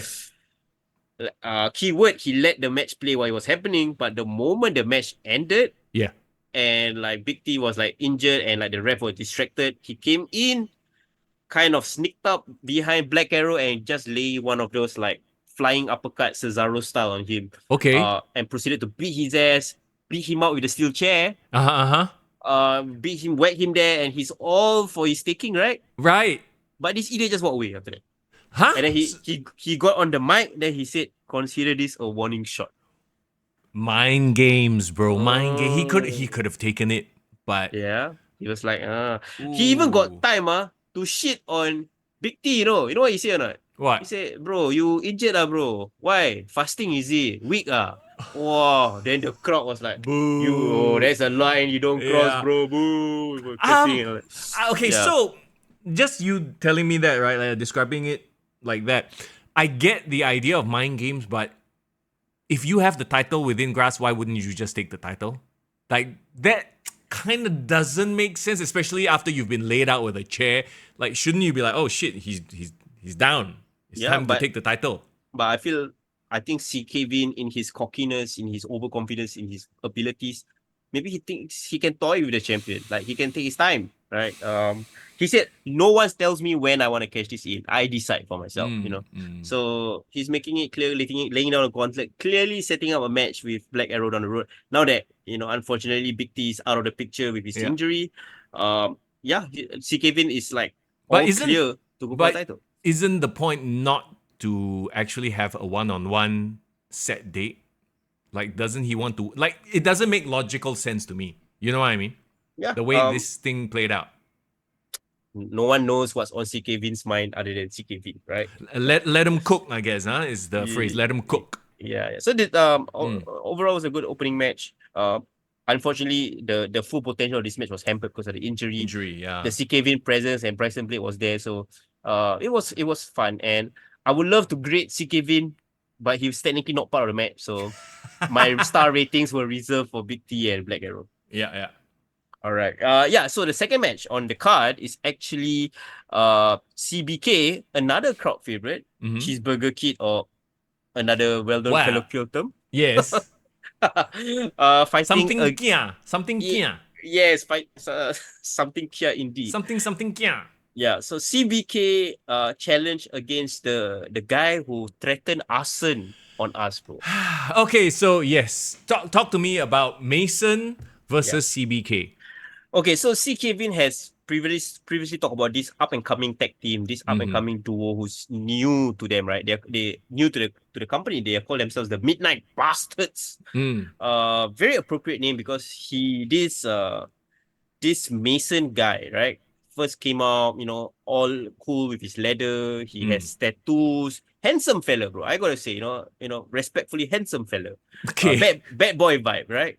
So Yeah. I'm thinking to myself, like, okay. He got that cocky Randy Orton, 2003 young heel kind of vibe. And he's fighting against a very established, beloved guy in CBK, who is at this point cornered by Big Good Jack. Yes. So they are part of this tag team called Jack and Cheese, right? And this Mason, his so-called partner is this guy called RJ. Yep. I think it's RJ. So Yeah, RJ is this super skinny fella, bro. Look like he kayu like that. And then he wears shades and he wear a floral shirt. He look like he's like those probably those pimps at Geylang lah. They got that same vibe lah. How do you know what pimps in Geylang look like, bro? Bro, I go Geylang to eat all the time, bro. Oh, okay. Oh, okay. To eat, huh? Just eat. Yeah, to eat lah. Good to look for hall fun. Hey, I don't like the hall fun in Geylang is very nice. What are you talking about? Yeah. You like fun with hall fun? Hall fun. I love hall fun, especially in Geylang. Okay. Thanks. I'll let your wife know that as well. Okay. Anyway, this Mason clearly the heel because before the entrance even ended for CBK, he started attacking him. Okay. Started beating his ass. Right. Clearly aggressive and clearly him and this RJ throwing in all the heel tactics. They actually like remind me of Showtime. Showtime in Grapplemax. Like they are great. They are new, but they're great. This Mason has it, bro. He has that. Remember we talked about how SPD has that thing, that sauce, right? That he just gets wrestling.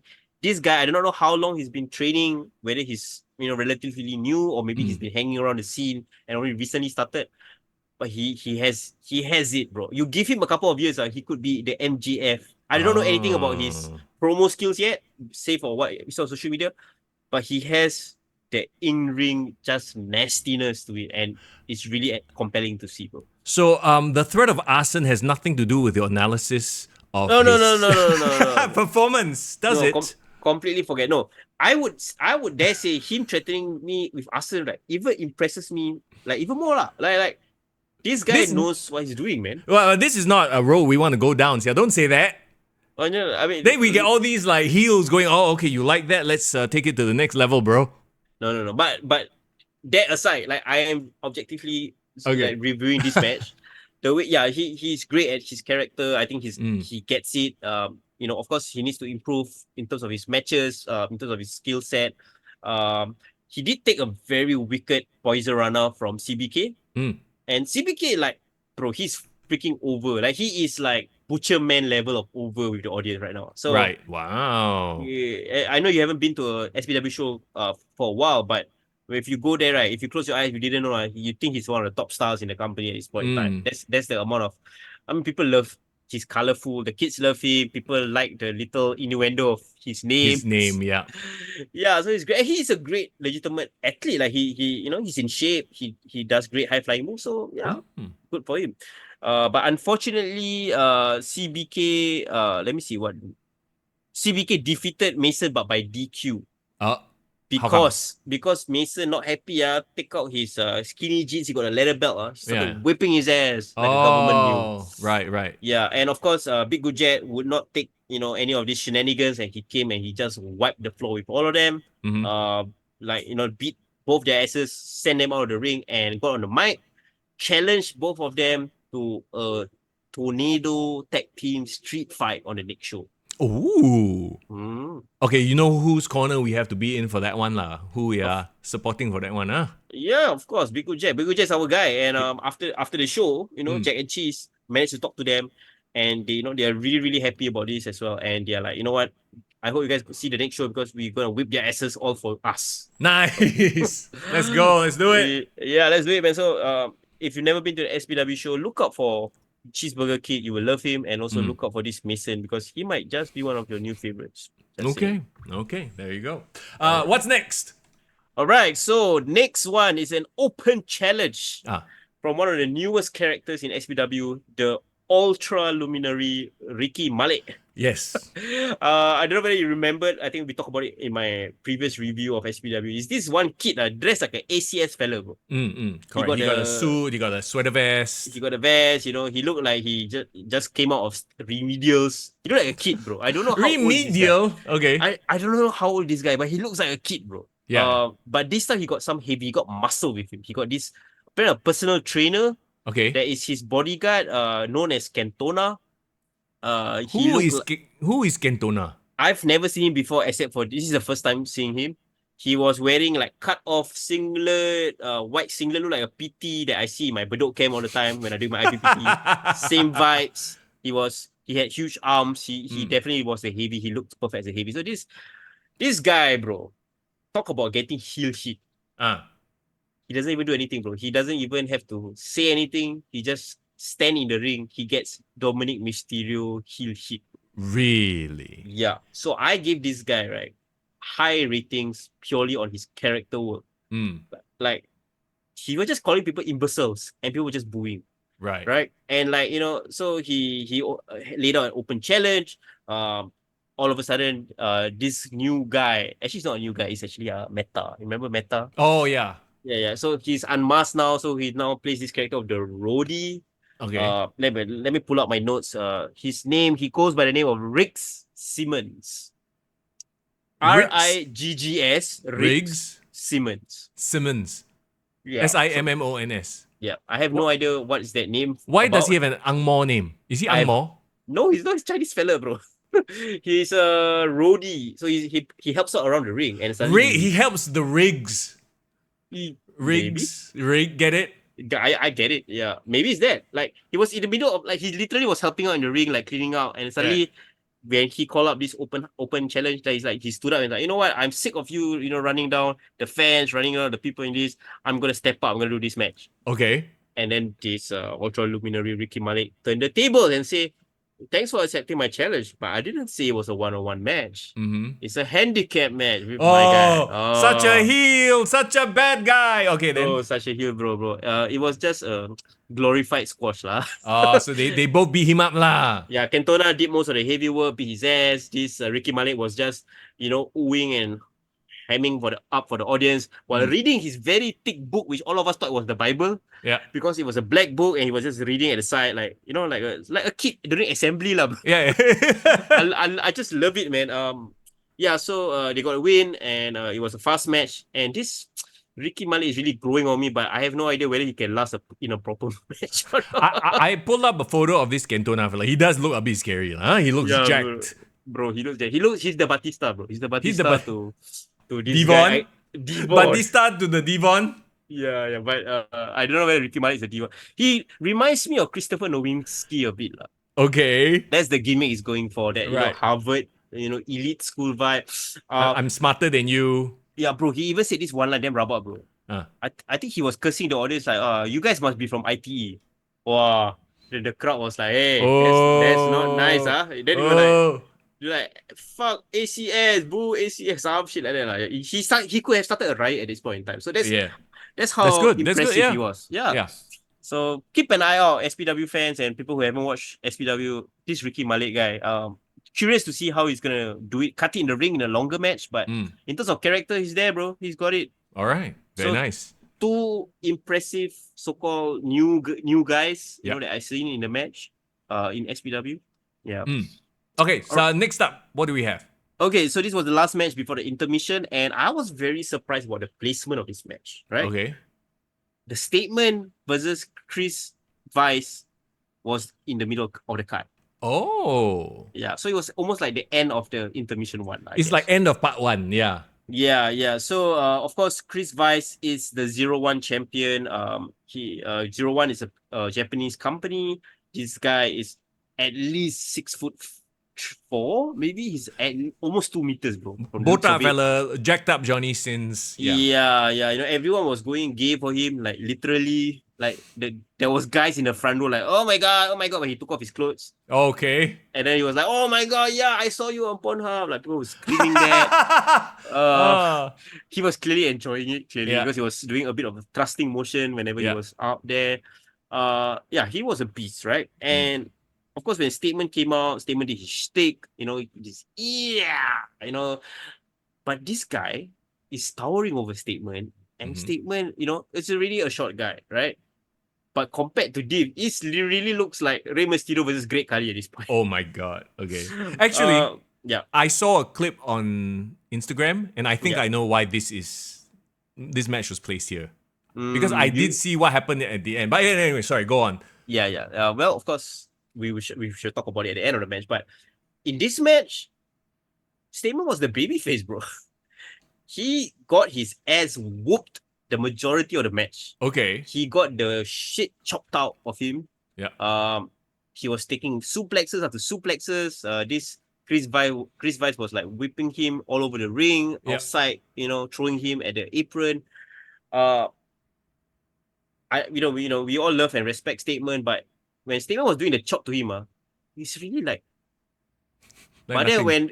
when Chris Vice chopped him, it was like bam! It was like gunshot, bro. Right. Yeah, So and, the yeah. story was of an underdog local guy trying to fight back. And, Yes, correct. Try to crawl back lah, overwhelming odds, that kind of thing. Yeah. And there was a point in time we actually felt sorry for Statement. Like Mm. he was getting whipped so bad, and there was this one spot. And if you were there, Div Royalty, if you're in the chat, you would know what I'm talking about. This Chris Vice head-butted Statement for a shoot. Oh, okay. Like they were doing like a chop or like a yebu segment or what in the middle of the ring, and then like to just cut off that flurry of attacks from Statement, Chris Vice literally just headbutt him. Mm. The entire audience could hear the Oh. It was crazy. I thought he got kena concussed, bro. Legit, bro. Like I've never heard that sound. Right. Like when you play with your brother or something, like you play with your kids at the playground, and then like the two kids bump into each other's head, and then you hear and then you're like, hey, stop, and the Yeah. kids start crying. Yeah. But this was a fully grown ass Australian man with like a skull that looks like it's made out of a rock, like literally slamming full force into Statement. Statement actually didn't want to sell it, I think, because like he stayed on his feet, but after he just crumbled. I think for a shoot, he just died. or did they just pull that off very well and they sold it to you? A headbutt, just one solitary headbutt. No, but the thing that was crazy was the sound of it. He wasn't slapping his thighs. It was a thud, lah. It was not like it wasn't a. It was a. Yeah. Bunk. It was a full on. And it's like I tell you, people from the second level could hear it. So people were legitimately. There was silence there, and there we go. What's up with them? Why are there balloons? Is it because we just hit an hour mark or something? Is it a Zoom? Yeah. I think it's probably like, oh, congratulations, 1 hour of recording. Boom. Bro, we are 1 hour and 20 minutes in, but yeah, okay. Okay. Let's power through this. So this match, this match like really painted Statement as the underdog, and he valiantly fought through it. He managed to get out of it. He did a couple of crazy stuff, bulldogs here and there. By the end of the day, like, Chris Vice overpowered him completely, overwhelmed him. Okay. It was a valiant attack, but it was like Brock Lesnar and John Cena SummerSlam 2014. Almost. Wow. Almost, right. Yeah. So, but of course, I think the crowd really respected the effort that he made. And like even though Statement was so-called the babyface, he still was chilling it up, being confident, like not being afraid of the occasion. But sometimes someone is just overwhelming you, right? And you just gotta take the L. So shout out to him. Yeah. Okay, let's move on to the after intermission part of the show. What kicked off after the intermission? Okay. So we kick off with another, babyface favorites in the horrors, right? I knew it. I was like, okay, they should probably kick off the second half with a hot match, which is the horrors versus the natural classics. Yes, bro. One thing I must say, I must credit SPW for the match card, the placement all on point on this night. Makes Like sense, right? everything built up well. And if you were playing general manager mode of 2K24, the drama graph is perfect, right? The drama graph. Okay, yeah. Yeah. So we all know there's nothing much to say about the Horrors, right? We all love them. They Yep. are great. They know their gimmick. They are crowd favorites. The natural classics, bro, really impressed me as well, right? Mm. You got Tommy Phillips. I can't remember what's their names, but they call themselves Tiger and the Phoenix. Both of them, Stevie and Tommy Philip. yes, Stevie and Tommy Phillips. Yeah. Both of them were in shape. They Mm. both look like Riddick Moss. Remember Madcap Moss? Yes, yes. Both of them look like Madcap Moss. Both of them were jacked. So like between Chris Weiss and the two of them, there was enough meat to go around that night. All right, nice. Yeah. And they were tall. So like Mm. in terms of the physicality, like the Horrors were at a disadvantage, right? Yeah. But in contrast to the previous match where I felt like Statement was always in peril at all times, this was more evenly matched. Because Okay. while the opponents from Melbourne, they had the physical advantage, but the Horrors had this unpredictability, this wildness about them in their offense, right? Yeah. So, Butcherman really break fast already, so he was biting them anyhow. They were doing a bunch of crazy stuff. There's a great Hurricanrana at one point. Let me see what other things they did. So they had I think Dr. Gore had a crazy helluva kick. And one thing I can appreciate great wrestling, but I can also appreciate great pacing in a match. This match was really, really well paced. And Dr. Gore, I think, has the best hot tag in Singapore, bro. Because in terms of a hot tag specialist, the moment Dr. Gore came to the match, because the one taking most of the punishment was Butcherman. Yeah. But when Butcherman managed to make it out of that corner and go for the roll and then go for the tag, the crowd exploded, bro. Exploded. Yeah. So this was a well wrestled match. They put over the opponents, but the opponents also make the tag team champions look really, really good. And their finisher, which if you didn't know, is like a combination of like a Samoan drop. Like Butcherman had them on a fireman carry, and then Dr. Go goes for like a running claymore, and then straight away transition into a wasteland. Right. Pretty dope finisher move, and they got a deserved title defense. Oh, nice. Okay. Yeah. So very, very impressed. I think they are really like they've hit like this. They are like hitting all guns slinging in terms of their timing, their character. So I really gave them really, really high ratings because nice. They are a clean tag team, and I think the previous CNY event they actually beat their so-called rivals, and now they are just gonna be on a year-long run. I do not know who else can dethrone them at this point. Yeah, the thing though is like you talk about like the roster, right? Like who is another tag team in that roster that you can even think about? Like CBK and Jack and Cheese. Mason and RJ. Yeah, like it's not because of the because of the number of people that they have, it's not really a stacked tag team division as it was. So a lot of times they are competing against other tag teams from other countries. Yeah, but I think that's fine. I think they need to elevate themselves. They need to fight against more established tag teams. I do hope they have more matches with like international stars because they actually make them look good. Like I thought the Australians made the Singapore wrestlers look really, really good. So credit to them. So there you go. Okay, what do we have next? Okay, so this is the second last match of the night. The international tag team match? Yeah, the mixed match, a mixed tag match, right? Yeah. Between Riz from the Wolfram Cartel, previously known as Homeless Riz, and Matcha, who is she's the setup All Asia champion. Yeah. Against Iman. Iman is he's a quite kind of a rookie.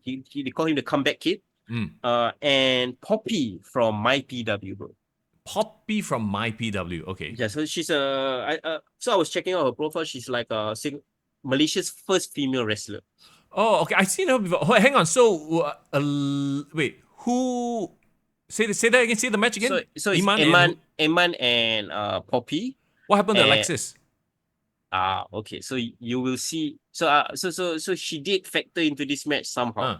Right? Because the original announced card was Iman and Alexis versus Riz and Matcha. Yes, correct. I'm not sure what happened to her. Could be some real life things that she couldn't officially be in the match. I'm not sure. Oh, But okay. Poppy was a last minute replacement. Mm-hmm.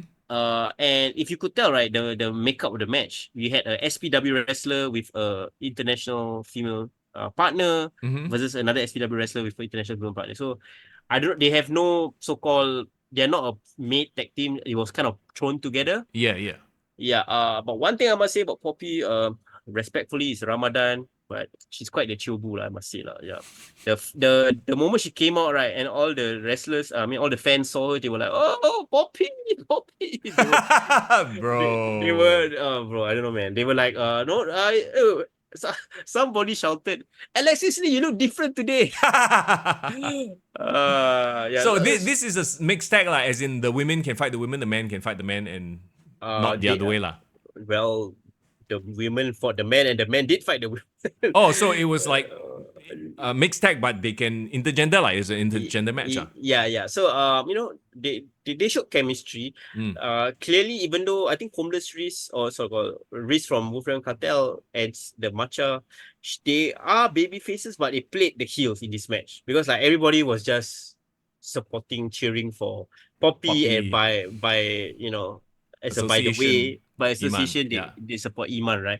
There was this one time where like Reese like kind of like kicked Poppy in the corner, and the crowd started booing, and he was like, okay, I don't want to be cancelled. Then he just walked out. So that was funny. That was hilarious. It wasn't an offensive match. It was what it is. But I it wasn't an offensive match. It's like the nicest thing you could have said about it. Yeah, it was like. It was fine. It was fine, right? It's not gonna win any 5 stars, but I think they did a great job. I think introducing Poppy and the Matcha in the match. I almost felt, unfortunately, the Singapore wrestlers were kind of in the background, or like they did stuff. They were supporting the female wrestlers. They're doing things and combinations together, tag team moves together. But yeah, I just felt the women kind of outshined the guys in the course of this match. Yeah, right. Yeah, but at the end, by the end of the match, so I believe Matcha and Reese got the victory. And after the match, while they were celebrating, blah blah blah, Alexis Lee appeared, and actually Alexis Lee walked from my corner. Suddenly appeared. I was like, "Hey, Alexis Lee, hello!" She just walked past me, and she assaulted Matcha at the end of the match. Looking like she might be challenging for the setup All Asia Women's Championship next. Interesting. Okay. So I wonder why, was it storyline, or did she have some other event or injury she couldn't perform? Whatever the case it is. Yeah. I mean, I'm not sure if anyone on the chat, any of the SPW wrestlers on the chat, could give us more context of why she wasn't on the show. But it's fine. It's fine. I think it didn't take away from the match. The match served its purpose, and it set up so-called this future match with Matcha. Hey, hold on. It set up a future match. I see what you did there, Brum. Thank you. I don't think you did that on purpose. No, it's like me versus me, but it's still good. Yeah, it's a serendipitous, slip, pun, whatever you want. Yeah, it was good. Shall we talk about the main event? Yeah, I mean, I would love to talk about Poppy more, but let's move on. Let's concentrate on the main event. Yes, bro. Okay, so Aiden Rex, the SPW Southeast Asian champion, versus Carlo Cannon. Oh, Carlo Cannon. I've not seen him before, but I've only seen him in photos and videos, and dude is massive, bro. Bro, he is massive. We've heard inklings about this Carlo Cannon. Remember when we had John Day on the podcast last season? Yeah. Talking about this guy was a beast. He's like a trainer, well-known established name in Melbourne wrestling. So when he came out, I was like, oh, okay. So I kind of get his vibe. He is like a jacked up version of Bronson Reed. Okay. Right. So he's not the tallest guy. He's kind of on the short side, but he was just a boulder, right? Yeah, boulder. Like freaking macam, bro. And I saw his promo before the event, and he cuts a great promo. And I think, I don't know whether it's because he's the one that challenged Aiden Rex, but like Aiden Rex actually did a decent return promo. Do you see? Yes, I did on Instagram. Yeah, he actually showed some sort of fire, like personality, I guess, in the way he responded to the challenge. So it did reflect in this match as well. Like, Carlo Cannon, he is the MyPW World Champion as well. So he is a champion from a different promotion, and he brought up like he was dominating Aiden Rex at the start, But I think it brought up a level of aggression in Aiden that I've never seen before. Oh, okay. Yeah, he was out for the fight lah, in a way. Like, it was a classic power versus speed situation, right? You know that, Aiden Rex won't be able to beat him in terms of like Strength and power. strength. Yeah. Yeah, but he was evading attacks. He was doing all he can to kind of like, do sling blades, One thing I rated Aiden Rex's performance really high on this night because, right, we all know so-called what he needs to work on, right, in terms of his promo, personality, charisma, blah, blah, blah. But in the ring, right, I almost forget any of it. If I were to watch Aiden Rex for the first time, I was like, holy, this guy's like world class, right? Because he is, like, I feel like he is the best, or like the smoothest wrestler that Singapore has currently right now. Like, it's just the way he does his matches, right? Like, everything is well executed. He does great counters. He could struggle. There was this, he did an amazing, the one move that got the crowd off their feet was he did a top rope Spanish fly on Carlo Cannon. Wow, okay. Yeah, so that was crazy.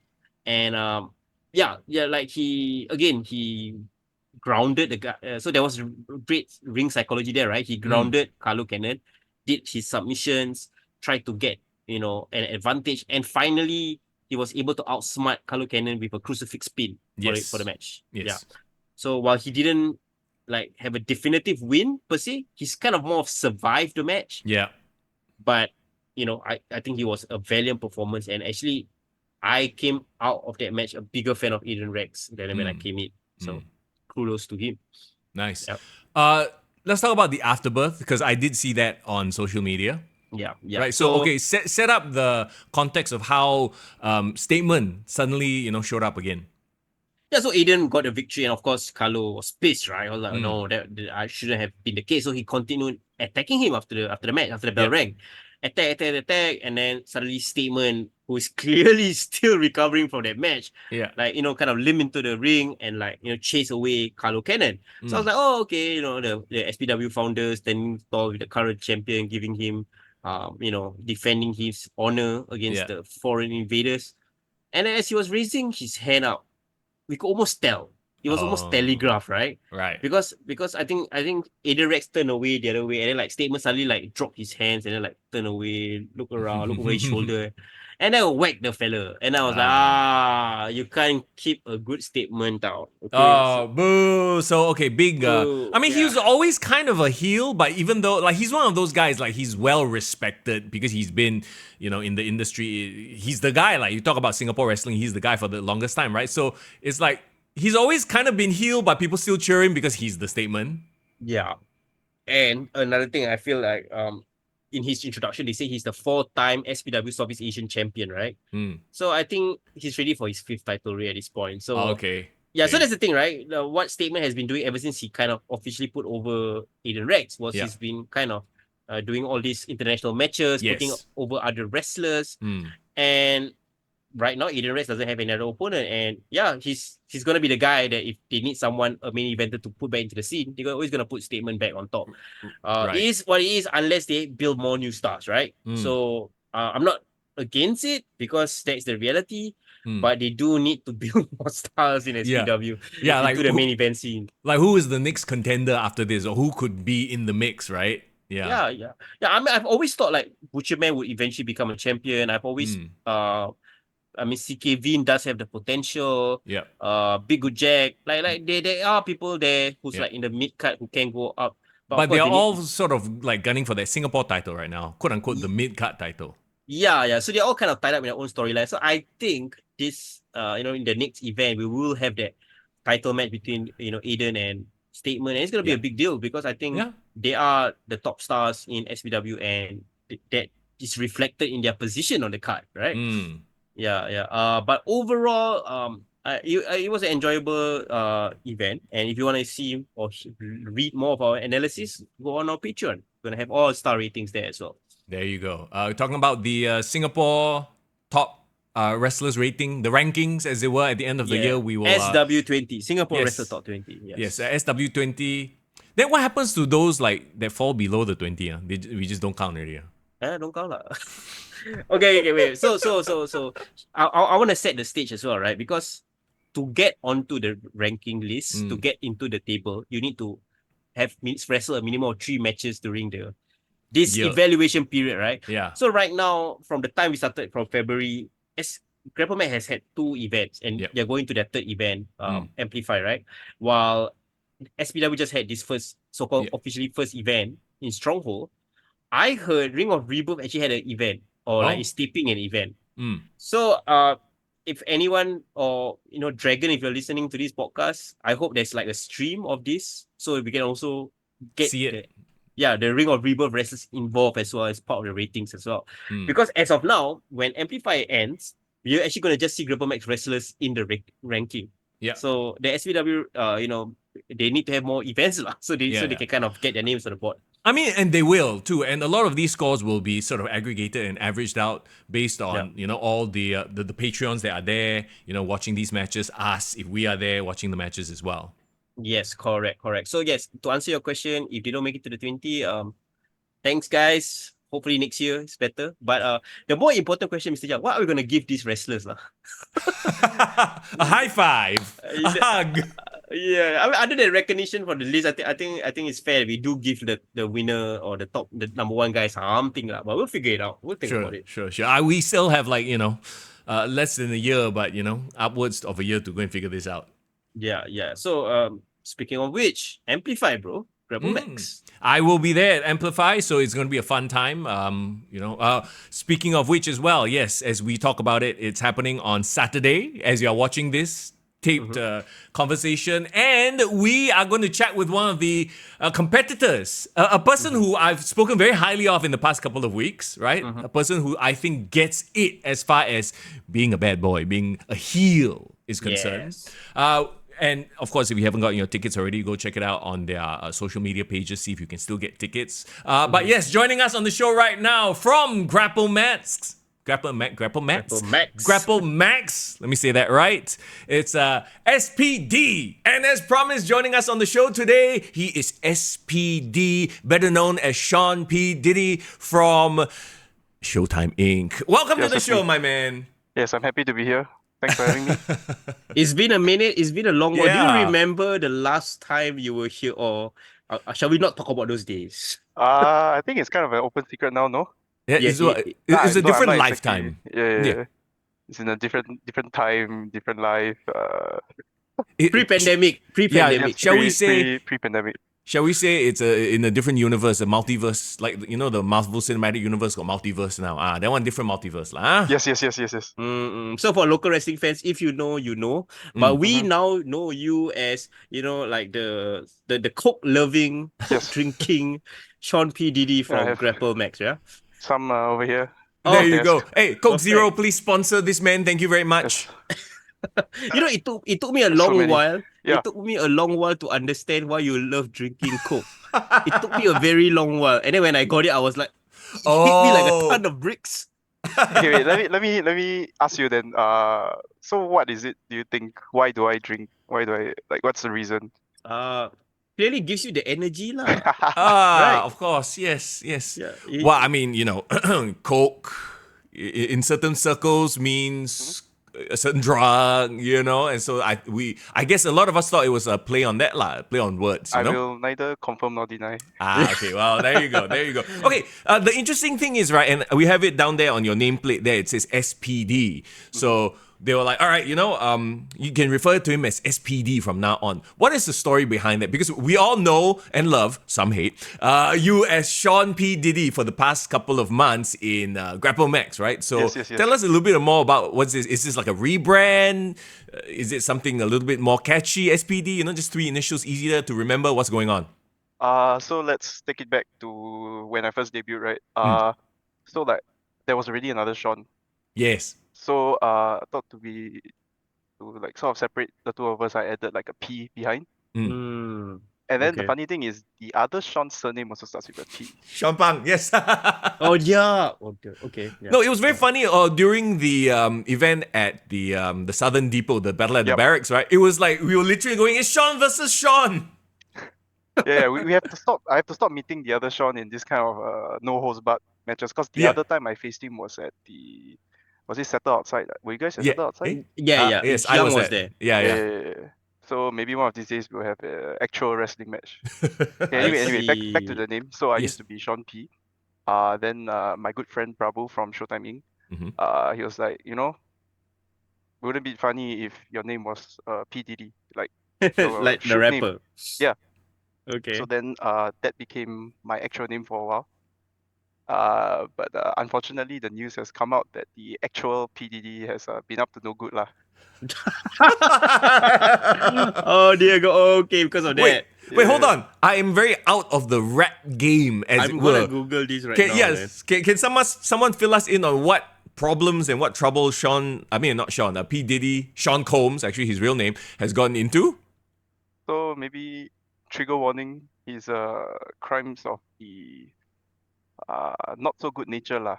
man. Ayyo. Okay, I'm pulling it out. NBC News. Sean Diddy Combs accused of sexual harassment and assault by producer of his latest album. Oh, Okay, okay. I understand. Yeah, okay, We yeah, understand. there you go. Yeah, yeah. So yeah, Yeah, no so- association. Let's move away from that. Let's move away. Something that was supposed to be lighthearted and funny is not Yeah. so funny anymore. Okay, Yeah, okay. exactly. Okay. But I feel SPD gives you a lot of leeway to create something out of that name. The acronym might mean something in the future. Is that something you want to own right now? Or are you going to let the Grapplemax fans decide for you what it's Yeah, going to stand for? I'll let you guys decide. So it's always been like so I have certain ideas in my head, right? Like every time I think, something's gonna, like, I want to try something.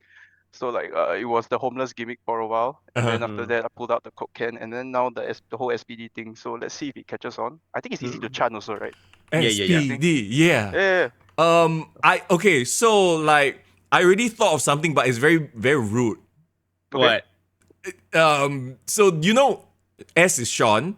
PD could be, there's a Malaysian Indian word for the punat. Yeah, the down there. hey, if you do something dastardly, can we chant that? Sean. Okay, never mind. It's a PG show, I think. Right? It's a No, PG show, not right? really. No, we can go off the rails if we want This to. is the internet, so it's fine. Yeah. Okay. But yeah, that was, I don't know why that was the first thing that came to my head. Mr. Young is clearly a very bad man. So anyway, I think very only clearly. if Prabhu approves lah. Prabhu Oh. must give you the Yes. He must give you the tag in to let you use it. So even though he's the big guy, he's the smartest guy in the group. Yeah. Oh, so have there been names that you've been tossing around in your head that you want to reveal, or do you want to keep it close to your chest first? Let's keep it close. So like I think if you want to talk kayfabe wise, like law wise, my name is still PDD. You know what I mean? Yeah. Okay, got it. So it's not like a total name change. It's very interesting because, like, I don't know, maybe my government abiding side just came through. I keep thinking Singapore Police Division. I don't know. Hey, that could be something else you could transition into, gimmick wise, right? Big Boss Man, Singapore Yeah. version. Could be much idea also. Yeah, that's Alright, hilarious. Okay. Well, one thing we have to kind of set the context is, right, like, we've been doing this Singapore Wrestler Top 20 ranking recently. We've been giving star ratings to the wrestlers. Mr. Young is a huge fan of really? you. Have you read what he's been saying about you? So I watched the previous episode, Mm, and I have okay. to say, like, I was pretty touched that you feel such such a way lah. strong Well, feelings. Yeah, for well, you. it's not because I want to, tickle your balls or anything like that, right? This is what I genuinely feel like when we are at the events and when I see what you guys do, Showtime Inc. in particular, right? Like, and I've always believed that you need good heels to make something work. Unless you have like a baby face that's like super over for whatever reason because of charisma or whatnot, right? But most of the time, you just need somebody to hate so that you will like the other guy who's beating up the guy that you hate, right? And I think that's what you guys do so well. And let's talk about, this whole idea of this persona and the things that you've picked up along the way. Where did this wrestling journey start for you? Okay, so not many know this, but like I think it's my 9th year. Oh, Yeah, yes. so it's been close to 10 years. About a decade, yeah. Yeah. So started out in 2015. I want to say 2015. But where did the germ of wanting to be a wrestler and like we all have that, like, oh, my Wrestling fan story. yeah, like what was the first match you watched Oh wait. or that got you hooked? Yeah, Okay, I'm gonna pull out like a super. I'm not sure if it's obscure. But the most vivid memory I have is like going to Pokim, buying a Bad Blood VCD, Yes. and watching the Hell in a Cell match between Kevin Nash and Shawn Michaels, and then whenever there was blood, the whole screen would be black and white. I'm Oh, not wait, sure if you wait. guys remember this. I think Wow. it's Bad Blood 2003, Triple H versus Kevin Nash, Or right? was it not Shawn Michaels? No, Shawn Michaels and Triple H had a match in 2004, Bad Blood. Wow. Foreign Yeah, is yeah. the So got my encyclopedias, wires yeah. crossed there. Yeah. So which one is it, bro? Bro, nothing is too obscure for me. You just tell me, I will help you pull out the memory. Right? Yes.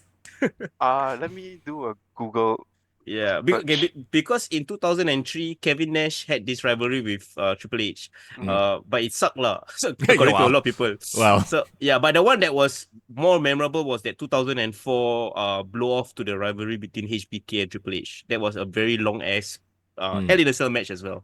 So I think it might be 03 because I vividly remember Kevin Nash. Okay, that is Triple H and Kevin, because Triple H was a Yeah. champion at that time, and Kevin Nash went after Man, him. I don't remember. Okay. No, but this is such a core memory because we were talking to Sean, but not you, but Sean from SGAG.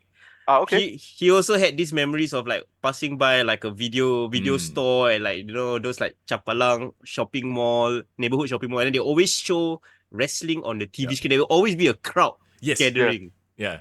I'm All the assuming that- uncles, all the random people will just Yeah. stand there and watch. So Yeah, I'm what assuming that's your memory, right? Yeah. So like I first started. No, in fact, like I first started knowing about wrestling is not from watching it, but like playing SmackDown 2 with my brother, yes. and then like you have zero context of who these guys are. Mhm. So like back then our favorite wrestlers was like Road Dogg, X-Pac, and it's only because they have like cool strikes, like they do the spinning heel kick and whatnot. Yeah. Then only like I think Channel 5, was it Channel 5 used to show Velocity? Yes. Was Yeah. it Velocity? Yeah. So then only Velocity you watch Afterburn. Velocity, and then it was like, oh no, that was I think during the time when Kane and RVD was tagging. Mm. And then after that, you go to the VCD store, you say, oh my god, there's wrestling CDs, and then you buy, and then yeah. So You've been then hooked ever since. yeah, I wouldn't say hooked. Yeah, I was hooked. So were you like on and off? Like you would watch like, or were you like hardcore? You must watch every week type of thing. No, I was never hardcore until 2014, I think 2014, 2015 when I actually started training, and then I was like, I need to watch more. Yeah. But then ironically, it's like once I started wrestling more, I started to watch less.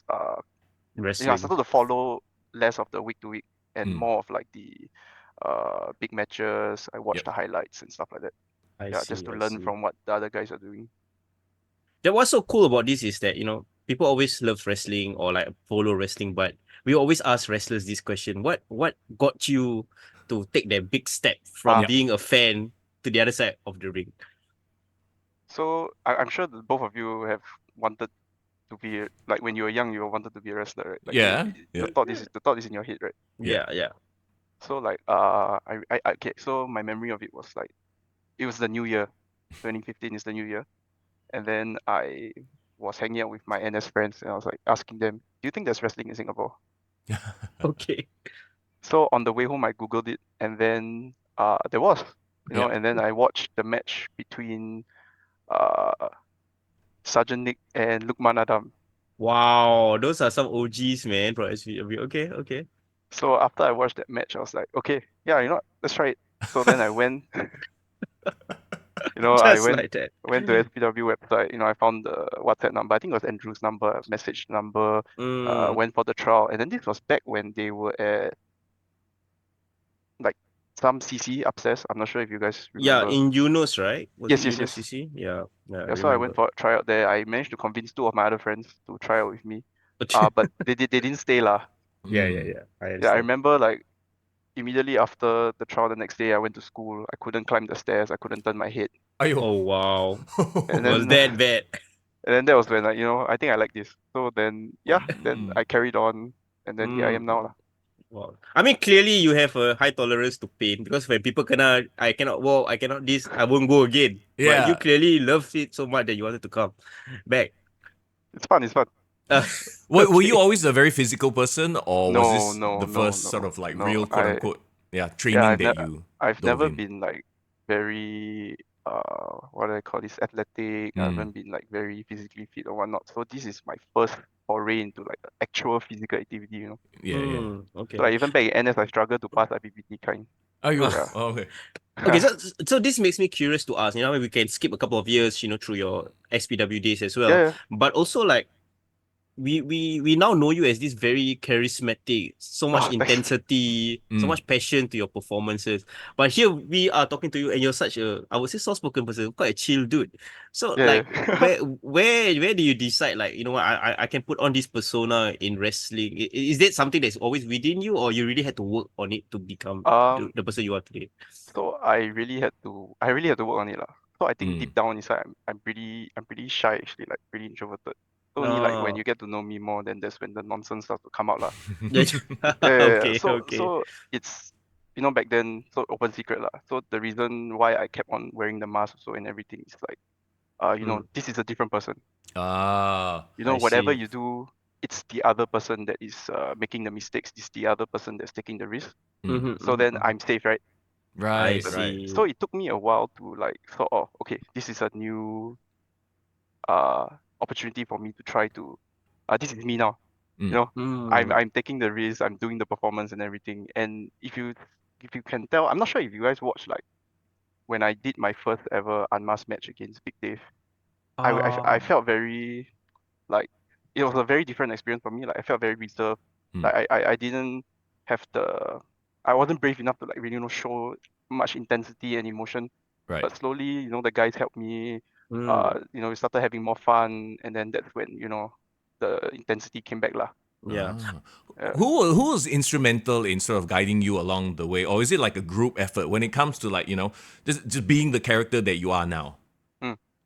So I really have to give major props to my stablemates lah. So like Julian, Showtime, Prabhu. Like outside of the shows and everything, we do hang out, we have fun.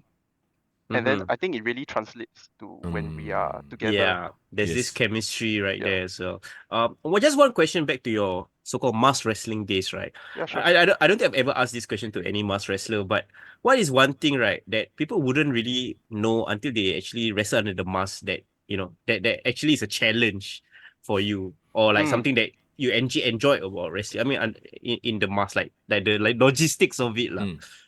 So firstly, it's hot lah. Yeah. Okay. It's hot, it's itchy.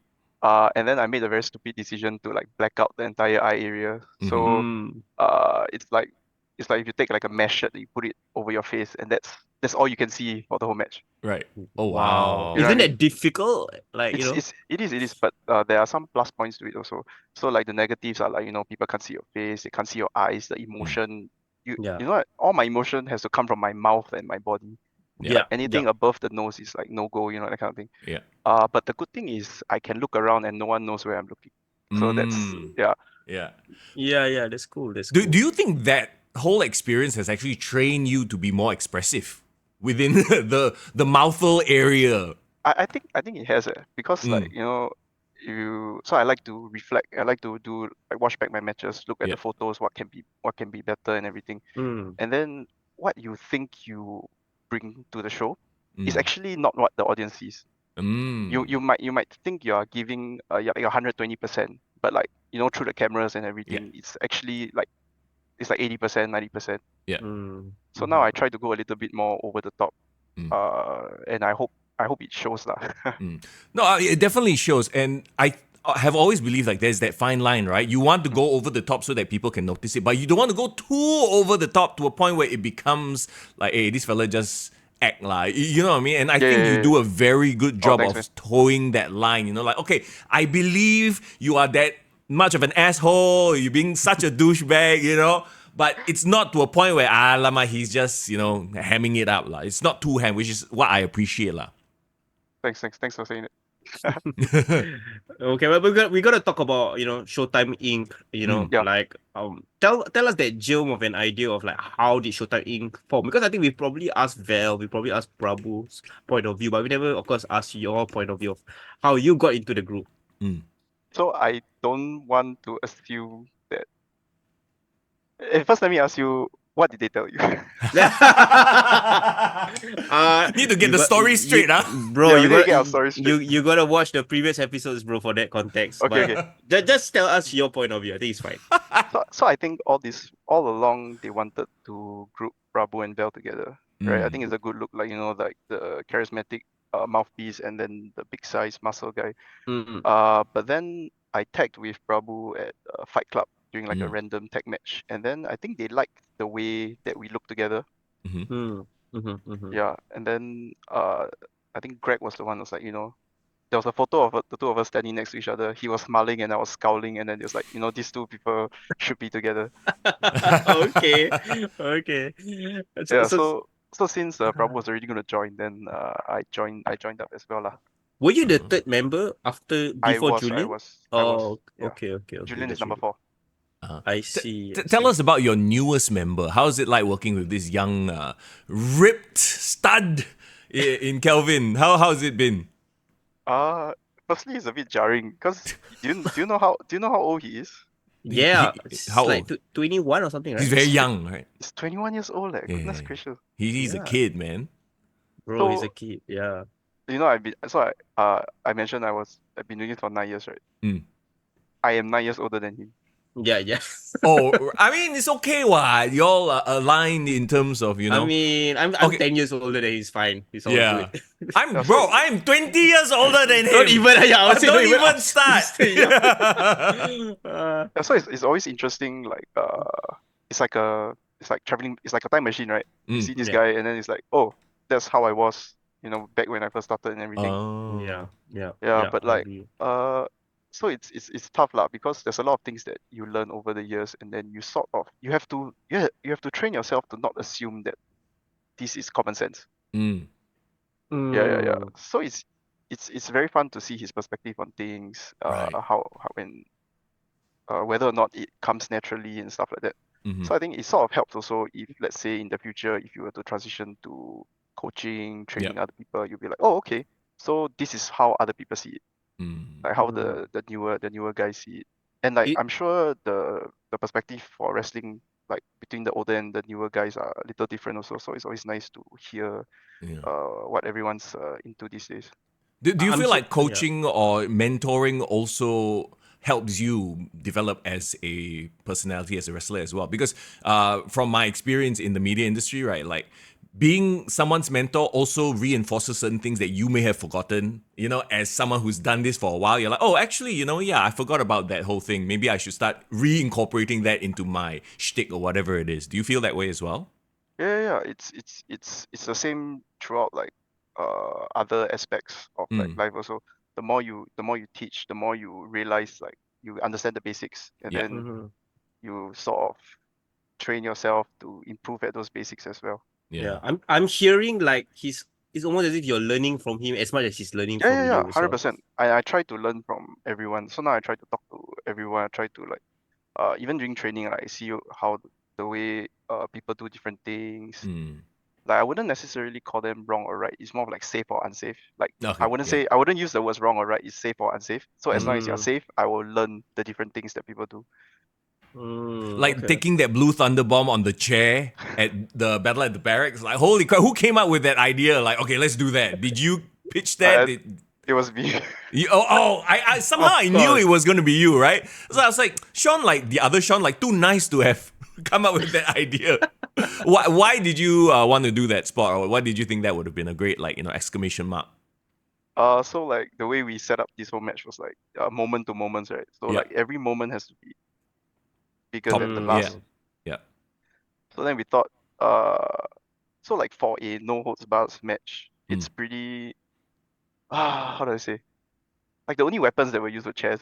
Yeah. You know, we didn't really have the luxury of like different things. Mhm. So then I thought, what could be an exclamation mark on like using chairs? And I Yeah. think, and I don't think I've ever seen a blue thunder bomb onto a chair before. Yeah, I No, don't think so. and it wasn't even a flat chair too. It's a set up chair, like a proper, So you have that quote unquote that danger of you could hit the back of the chair because the Yeah. chair wasn't laying flat. It was set No. up. Yeah, yeah. So props to Sean Pang, he really Mm. kept me safe and everything. So Yeah. It That's went well. good. I'm still here. I'm still able to walk. Yeah. It's almost as if like you can come across as like a hardcore wrestler in just the way you wrestle, like a brawler, Yeah. like almost like a Brooklyn Brawler / Sandman.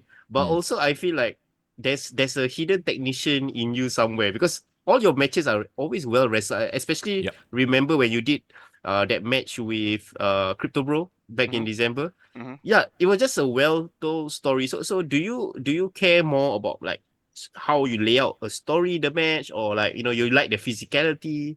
How we consider your style? So to me, story is number one. Mm. You know, you watch back like the 80s style. It's like literally punch, punch, punch, scoop slam. The finish is like a arm drag. You know. Yeah. So back in the day when I was younger, a little bit more agile. You know, I used to dream of like wrestling Japanese style. You know, doing all the fancy stuff, and then the gimmick sort of put me in this box where like I felt that I shouldn't be doing flashy things. I should just be hit, you know, getting hit, doing stupid things, getting hit, getting reversed, and then you put the face over, everyone goes home happy, right? Yeah. Yeah, and then I slowly sort of lost track of what I wanted to do. And then over the years, health. I never take care of my health, never eat healthy, and then COVID and everything. And then now when I joined back, I was no longer physically able to do the stuff that I wanted to do lah. Right. So then, hence more brawling. But now I'm trying to get back into a better physical health. So hopefully you can see more different moves start to appear lah. Yeah. Very So cool, very it's cool. it's up to what my body is able to do. In my mind, there's so many things I want to do, but it's Right. really because I Re- don't want to do something it looks like shit. You know what I mean? Yeah. It reminds me of how Stone Cold transitioned from like a mat technician Yeah. studying Steve to like a brawler, because Correct. of injuries as well, and taking care of himself. Yeah, it makes a lot of sense for sure. Yeah. Yeah. And it also keeps you healthy. I mean, you know my stance on this whole thing, on flippy shit and stuff like that, right? It's like tell the story first, then you accent it with, a few big moves here and there. You keep yourself healthy at the same time as well. Why not, right? I think that's a far better prospect than if you're just doing a million moves Yeah, 100%. back to back. 100%. Yeah. Yeah, if it doesn't make sense, you don't do it lah. To me, the smartest wrestler in WWE right now is actually Randy Orton. Yeah. If you, Yeah. if you see his matches, right, how many times he take a big bump, how many Yeah. times he actually put himself in danger, Correct. but Yeah. everything looks so good. Yeah. Yeah. So wrestle smart, I think, is always the best. People might say it's like, oh, you're lazy, you're not putting a lot of effort, but I beg to disagree. It takes a lot of effort to reel it in. Bro, it right. takes a lot of effort to tell a story. Look at the WWE right now. You brought up the example of the WWE. The biggest story going in all of professional wrestling, they are just talking. They are not even freaking wrestling, for crying out loud. Just get it. Talking They and slap each slapping. other. Yeah, that's it. That's all it is. Right, but it is the most over thing right now. Bro, The Rock hasn't taken a bump this entire year yet, bro. That's true. That's true. He the only thing he's done is beat up Jinder Mahal. That's it. Yeah. So I'm pretty sure he'll explode lah the moment he takes a bump. Yeah, Yeah, exactly. I'm Right. So pretty sure. swollen. Yeah. Let's talk about what are your plans in the next couple of years, as it relates to Showtime. Maybe yourself, are there any goals that you want to hit, milestones perhaps? So short term, next Saturday, Amplify. Mm-hmm. Yep. So I'm gunning for that number one contendership. So Right. So Yes. it's like fantastic, I never got to wrestle Greg. I never got to wrestle D. I never got to wrestle Christian. I never got to wrestle Showtime. Yeah. Like Yeah. of the other 5, the only other person I've ever wrestled is Dave. So Wow. at one shot you are getting 5 fresh matchups. Yeah, that's really. I mean, that's actually an interesting fact. I have not realized this until you said it. Like, you've actually haven't wrestled a lot of the other wrestlers because you've always been in like the Showtime group fighting Yeah. against the rivals. Yeah, that's really, really cool. I mean, since you brought it up, let's talk about that main event because what SPD is referring to is the main event of Amplify, which is happening on the 23rd, which is it this weekend or next week? Next weekend. Next weekend, Saturday, yes. right? Oh yeah, because we're recording this in advance, so I'm like, my dates are out of whack. When is this coming out? Next After the Tuesday. event. Okay. No, not after the event. There will be no point. Bro, we always preview the shows. This is a Yes, preview. with our right. wrestlers, So, yeah. as of this airing, audience, if you're watching it right now, is this upcoming Saturday? Yes, 23rd. There Yes, you go. 23rd, okay. I'm not sure if there are still tickets available, but you can always go reach out to Grapplemax to check if there are tickets available. We'd love to see you there. But let's talk about that main event. So it's the Grapplemax Openweight Championship number 1 contenders 6-man eliminate. So this is an elimination match. Everyone needs to be eliminated. It's not one fall to. Nope. Okay. So, like you mentioned, we got N-Boss Gregory, we got D, we got Christian, Big Dave, Showtime, and SPD. Huge 6-man elimination match. Yes, absolutely. It's a big opportunity for me, I would say. It is. So, okay, when I first saw the graphic, I was like, oh, hey, SPD is in this. Okay, that's interesting because you know what I feel about you as a character. But as far as your sort of quote-unquote position on the card has been thus far, right? I was like, oh, is this sort of the way that we see SPD enter the main event scene? So that's why I was very excited when I saw this. I was like, oh, okay. Do you feel like this is your chance to sort of break out from the pack, maybe? That's the thing, right? Like it's an opportunity, at the same time it's a risk. Yep. Mm-hmm. You know, they put you in the main event, you feel that you have to live up to certain expectations and stuff like that. So I feel that this is definitely an opportunity. You know, it's 9 years in the making and everything. Yes. So yeah, I'm gonna try. I'm gonna try this time. Who are you most who is your biggest challenge in the match in terms of the opponents? Because I mean, all you mentioned, you know, all 5 are great contenders in their own right, but who do you have your eyes on, you know, to make sure that gotta be careful of that guy. So let's talk non-shoot lah. Yes. So you know, in terms of like potential to win, you know, you have Big Dave, former champ. Mm-hmm. You have you have Greg, you know, super experienced. You have Chris, former cruiserweight champ. You have D, always up to no good. And then you have Showtime, who's supposed to be my boss lah. Yes. So that's a very interesting dynamic there. What's going to happen? Are you all going to team up and, you know, a championship opportunity on the line? I mean, whoa. So if we play our cards right, you know, the 2 of us could be the final 2. But you're not going to lay down for Showtime, are you? Huh? I'll think about it. I don't know. I don't know.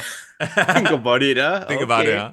Okay. And we all know Showtime is not above, you know, some dirty tactics. So who's to say he might not, you know, schoolboy roll you up or something while you're not paying attention, you know? You know what? He has gotten to where he is today because, like, you know, the stuff he does works lah. So, you know, he has my respect. Okay. So it's more about like, oh, okay, you got me. I can respect that. Is that it? Yeah. As long as we both after the show go home together happy, and then, you know, we can talk about it after that. I think. Yeah. Share a Coke. Share a Coke. See, he's putting that out there now, but you watch on Saturday, he's going to be the one schoolboy rolling up Showtime or something like that. You just watch. This fella, don't trust. Cannot trust. Love it. Okay, you want to talk about the rest of the card as well. Of course, this should be the main event, and I'm actually very excited to see this. But yeah, let's talk about the rest of the people that's going to be on the show. Can I just make a very random observation? That you know, I'm looking at the poster for Amplify right now, right? And it has everybody's names on it. And you got, you know, Christian, Big Dave. And for D, it's just the letter D. I don't know why that just looks so weird. Visually, you know what I mean? Visually, yeah. Macam like, we all love you, Najwan, but it looks like Macam he accidentally put one letter there for no reason. D. Okay, anyway, yeah, that was super random, I know. Let's talk about Inglorious versus Nathaniel. And who is Titus a new guy? Yeah, this is it's gonna be his debut, I believe. Oh, it's a Grade 1 graduation tag team match. Wait, Okay. Greg is pulling double duty on this. So there's a few people pulling double duty. So Greg is one of them. As we go through the card, we'll see there's more people. Yeah. So tell us a little bit about this Titus fella. And is this Nathaniel's graduation match, or has he already had his? So I think this is gonna be second or third. Yeah, this is his third match. Yeah, didn't he wrestle at Battle of the Barracks? Yes, he did.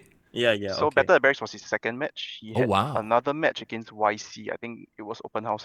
Ah. I want to Okay. say. Yeah. I Okay. loved his fire. He has a Yeah, yeah, yeah. very good energy. Like, when baby faces fire up, he has a really good fire up energy, and I really Yeah. appreciated it. And do you know that was his first live promo as well? Wow, are you serious? Yeah, yeah, yeah. Dude is good, bro. Yeah, he's good. He's good. Yeah. He's got it. He's got Yeah. it. That's cool.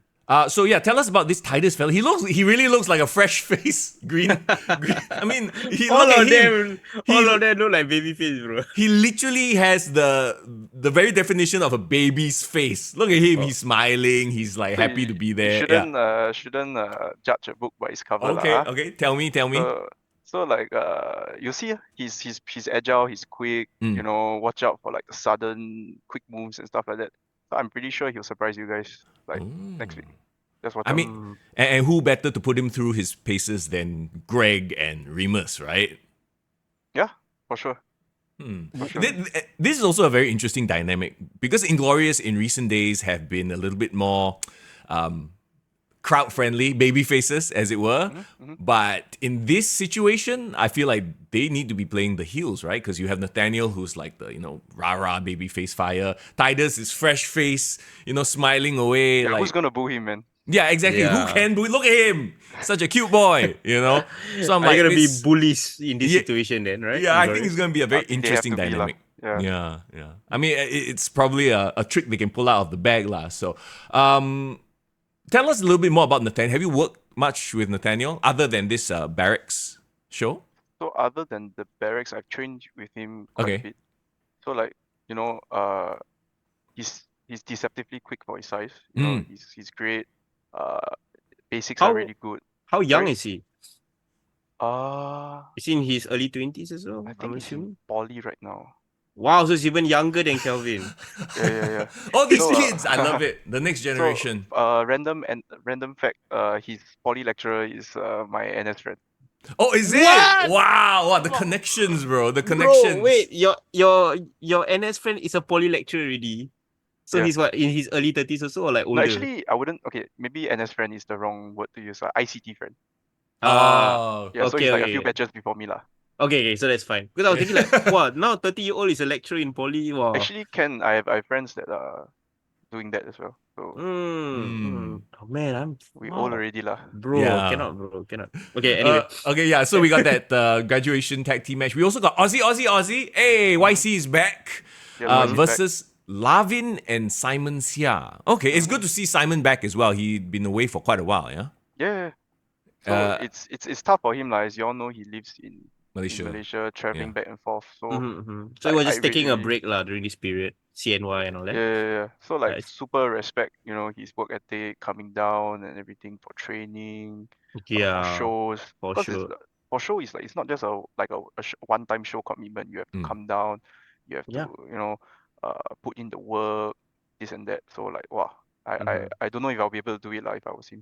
We here are big fans of Simon as well. I mean, talking about people with babyface fire, talking about people with great athleticism. He's one of them. Tell us about this tag team with Lavin. Like, what do you think their dynamic is gonna be like? Because I think it's the first time they're officially teaming together, Yeah. right? So Lavin, as you know, he's like more grounded, more technical, more ground and pound, more strikes and everything. So I think it's gonna be like an interesting dynamic where Lavin will sort of like lay like the first combo hit for Simon to like follow up and do like all his jumping and stuff like that. I think it'll be a nice fun match lah. I think. Yeah. You know what I want to call them? I want to call them surf and turf because they are literally two very different styles of wrestlers. Very You have different, the very MMA guy and you have the high risk, high reward, high flyer in Simon. So I'm like, Did I just name them? That's a very cool name. Surf and turf. Surf and turf. So Well, who's surfing? Who's turfing? That's the question. Surf is the Simon, because Lavin can be the meat, right? He can I be see. the beef. I see. Okay. So it's an interesting dynamic as well, this match, because they are both like crowd favorites as well, right? Both Aussie, and Lavin and Simon. So Yeah. So it's gonna be like a classic face versus face kind of match. I don't know. I'm excited to see what happens. I got a question for Grapplemax as a whole. I don't know whether you can answer it. Yeah, I'll try. Is the there's the number of babyface versus babyface matches, the number of heel versus heel matches. Is there not enough babyfaces and heels on one side that you all can't pair each other up properly, or what's this story you all trying to tell? with so So many it's- baby faces together. So I can't speak for like the whoever's putting up the show and stuff like because it's like Mhm. I can't assume like what's going through their head, but like it can't be easy, right? No, Like Mhm. if you split the roster into like the faces and the heel, you sort of see that the same matchups Yeah. start to appear again and again and again. Mhm. Mhm. So I think it's a way to keep things fresh. Yeah. And Okay. then Okay. it speaks to the performance also lah to be able to pull it off. Yeah. Get Yeah. tell the story they want to tell. But Yeah, I mean, we see how it goes lah. I don't mind like when you're heel versus heel, and then within the context of the match, somebody ends up being a babyface just Mhm. by default. Like you Mhm. saw Dom Mysterio versus Gunther. Yeah. Yeah. People were kind of feeling sorry for Dom, Dom. getting beaten up. Yeah. Yeah. I like it. I'm not saying that it's not bad Yeah, or yeah, bad yeah. thing, but I think I get the challenge, but I also feel like if it was not used all the time, I think it would be even more effective. Yeah. Like I see. yeah.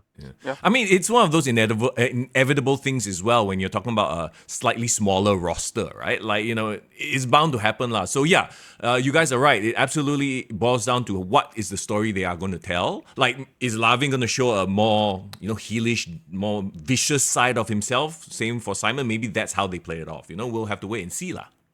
Yeah, it could be interesting lah. Similar to when was it when Mingray tagged with Prabhu. Yeah, Mhm. No one's gonna boo Mingray. Yeah. Yeah. We've established that. Yeah. So it could be an Uh, interesting dynamic there also.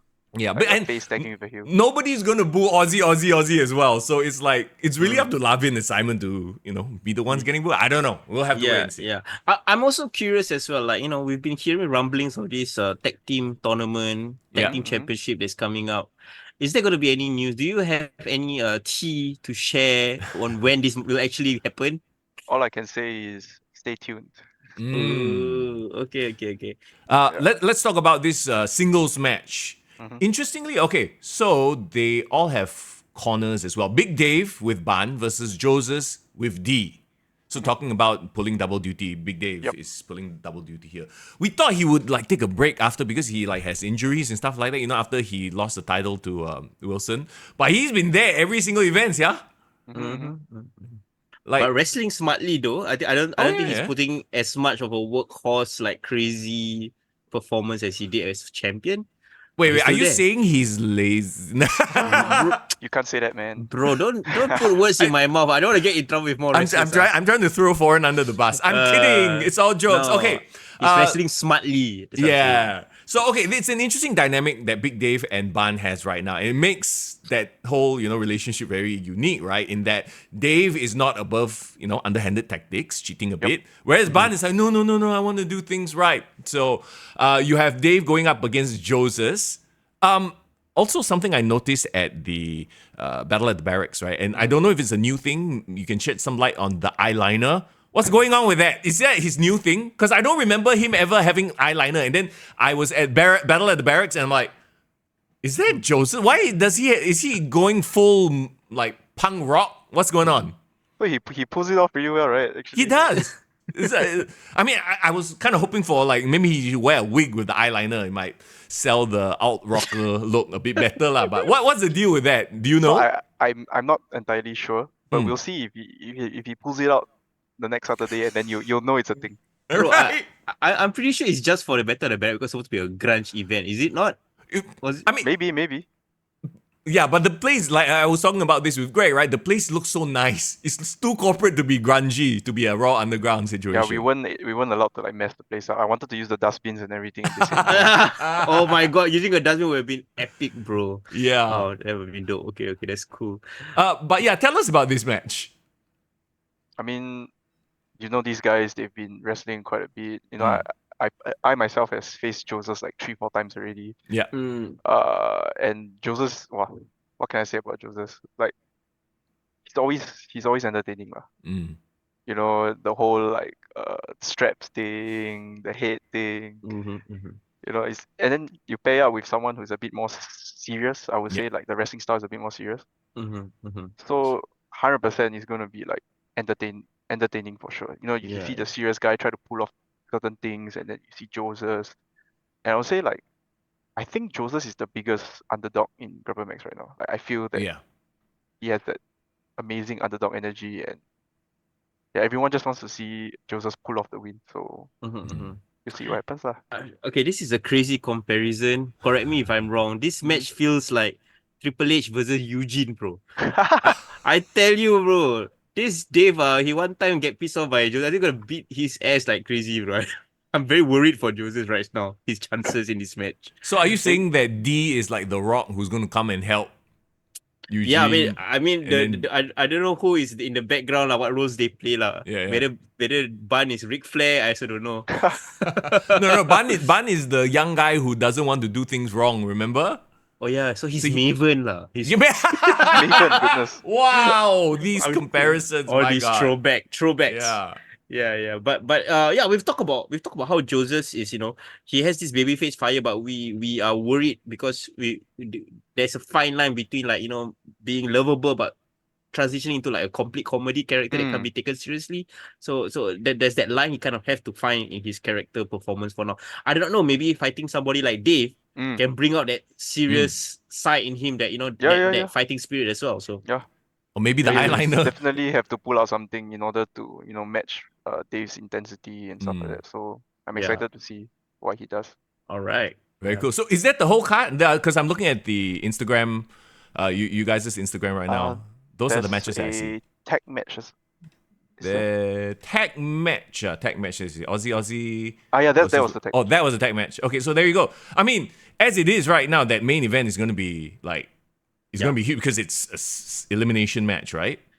And I'm assuming everyone is going to be in the ring at the same time Yeah. during this match. I guess. Wow. It's not like a gauntlet situation, right? I am not 100% sure. Okay. You see how it goes. Okay. Yeah, I'm pretty sure it's a match that everyone starts all at once in the ring, and then one by one they need to be eliminated, lah. So it doesn't say gauntlet anywhere. So we could be wrong. We'll have to wait and see. Yeah, you just have to come to Amplify on Saturday and then see how it goes, lah. Okay. One last question to you, SPD. Like, by the end of 2024, do you think you'll be a champion by then? Putting you on the spot, bro. Do I think or do I want? It's two different. Okay, things here. tell me what you want, what you really want. Let's go. Did you just quote Spice Girls? Yeah, man. So random. I don't think there's any wrestler out there who doesn't want to be a champion, right? It's like recognition from the fans, recognition from the promotion that you are good enough to represent them, lah. So Yeah, if for sure. you're asking me if I want to be at that level to represent the promotion, yeah, of course I do. Do I think I will be champion by the end of the year? I don't know. I honestly don't know. I honestly don't know. Okay. What would SPD, as in the character, say to that question? Because right now we are getting, we're getting shy boy, introvert answer, right? Like that's. But what would Sean P. You're Diddy? making me cut a promo in the middle of my office right now. Yeah, just do it. I want you to go all out, Hulk Hogan, bro. He's like looking around. My boss is over there. Nah, okay, we don't want to get you in trouble. Yeah. I think we know what Sean P. Diddyus or whatever. I'm sure this guy that has 3 letters for his name, he would say that not only will he be champion by the end of the year, he will be #1 contender. And then the very first chance he gets, he's gonna beat Hotshot for the championship. That's what SPD is gonna say. Bro, I'm sure of it. SPD versus Wilson for the title sounds like a mouth-watering match, bro. Yeah, can I just say I freaking love Hotshot. I've been a fan of him since the very beginning, and he's one of like my bucket list opponents. He's great. I hope to be able to wrestle him one day. Awesome. Love it. Okay. Dude, thank you so much for taking the time out on a day like this to chat with us. It's been a long time coming for your return to the podcast. Yeah. Then- It was a fun time, the previous time back in the studio and everything, and then we were just like talking nonsense the whole time. I don't even think I was being genuine for one moment. No, Yeah. no, no, You know what I mean? no. The second it happened, I was like, oh, so we are going full kayfabe. Okay lah, I just love play it. along lah. Yeah, I love it. Yeah. Well, if you want to know, the episode is actually up on our YouTube. We've uploaded all our old episodes. So if you Yeah. can somehow find it, I'm be happy to share it with you and like see the difference Oh in my this goodness. this interview night and and day. that. Open Yeah. It's the real secret, me. open secret. Open secret. If you know, Yeah. you know. There you go. Yeah. Okay, dude, thank you once again so much for taking the time out. We really, really appreciate it. We can't wait to catch you. If you haven't already, by the way, you listening right now, get your tickets for Amplify. It's happening this Saturday. And come have fun with us. Watch some pro wrestling. Yes, always fun time. Please come and support the show.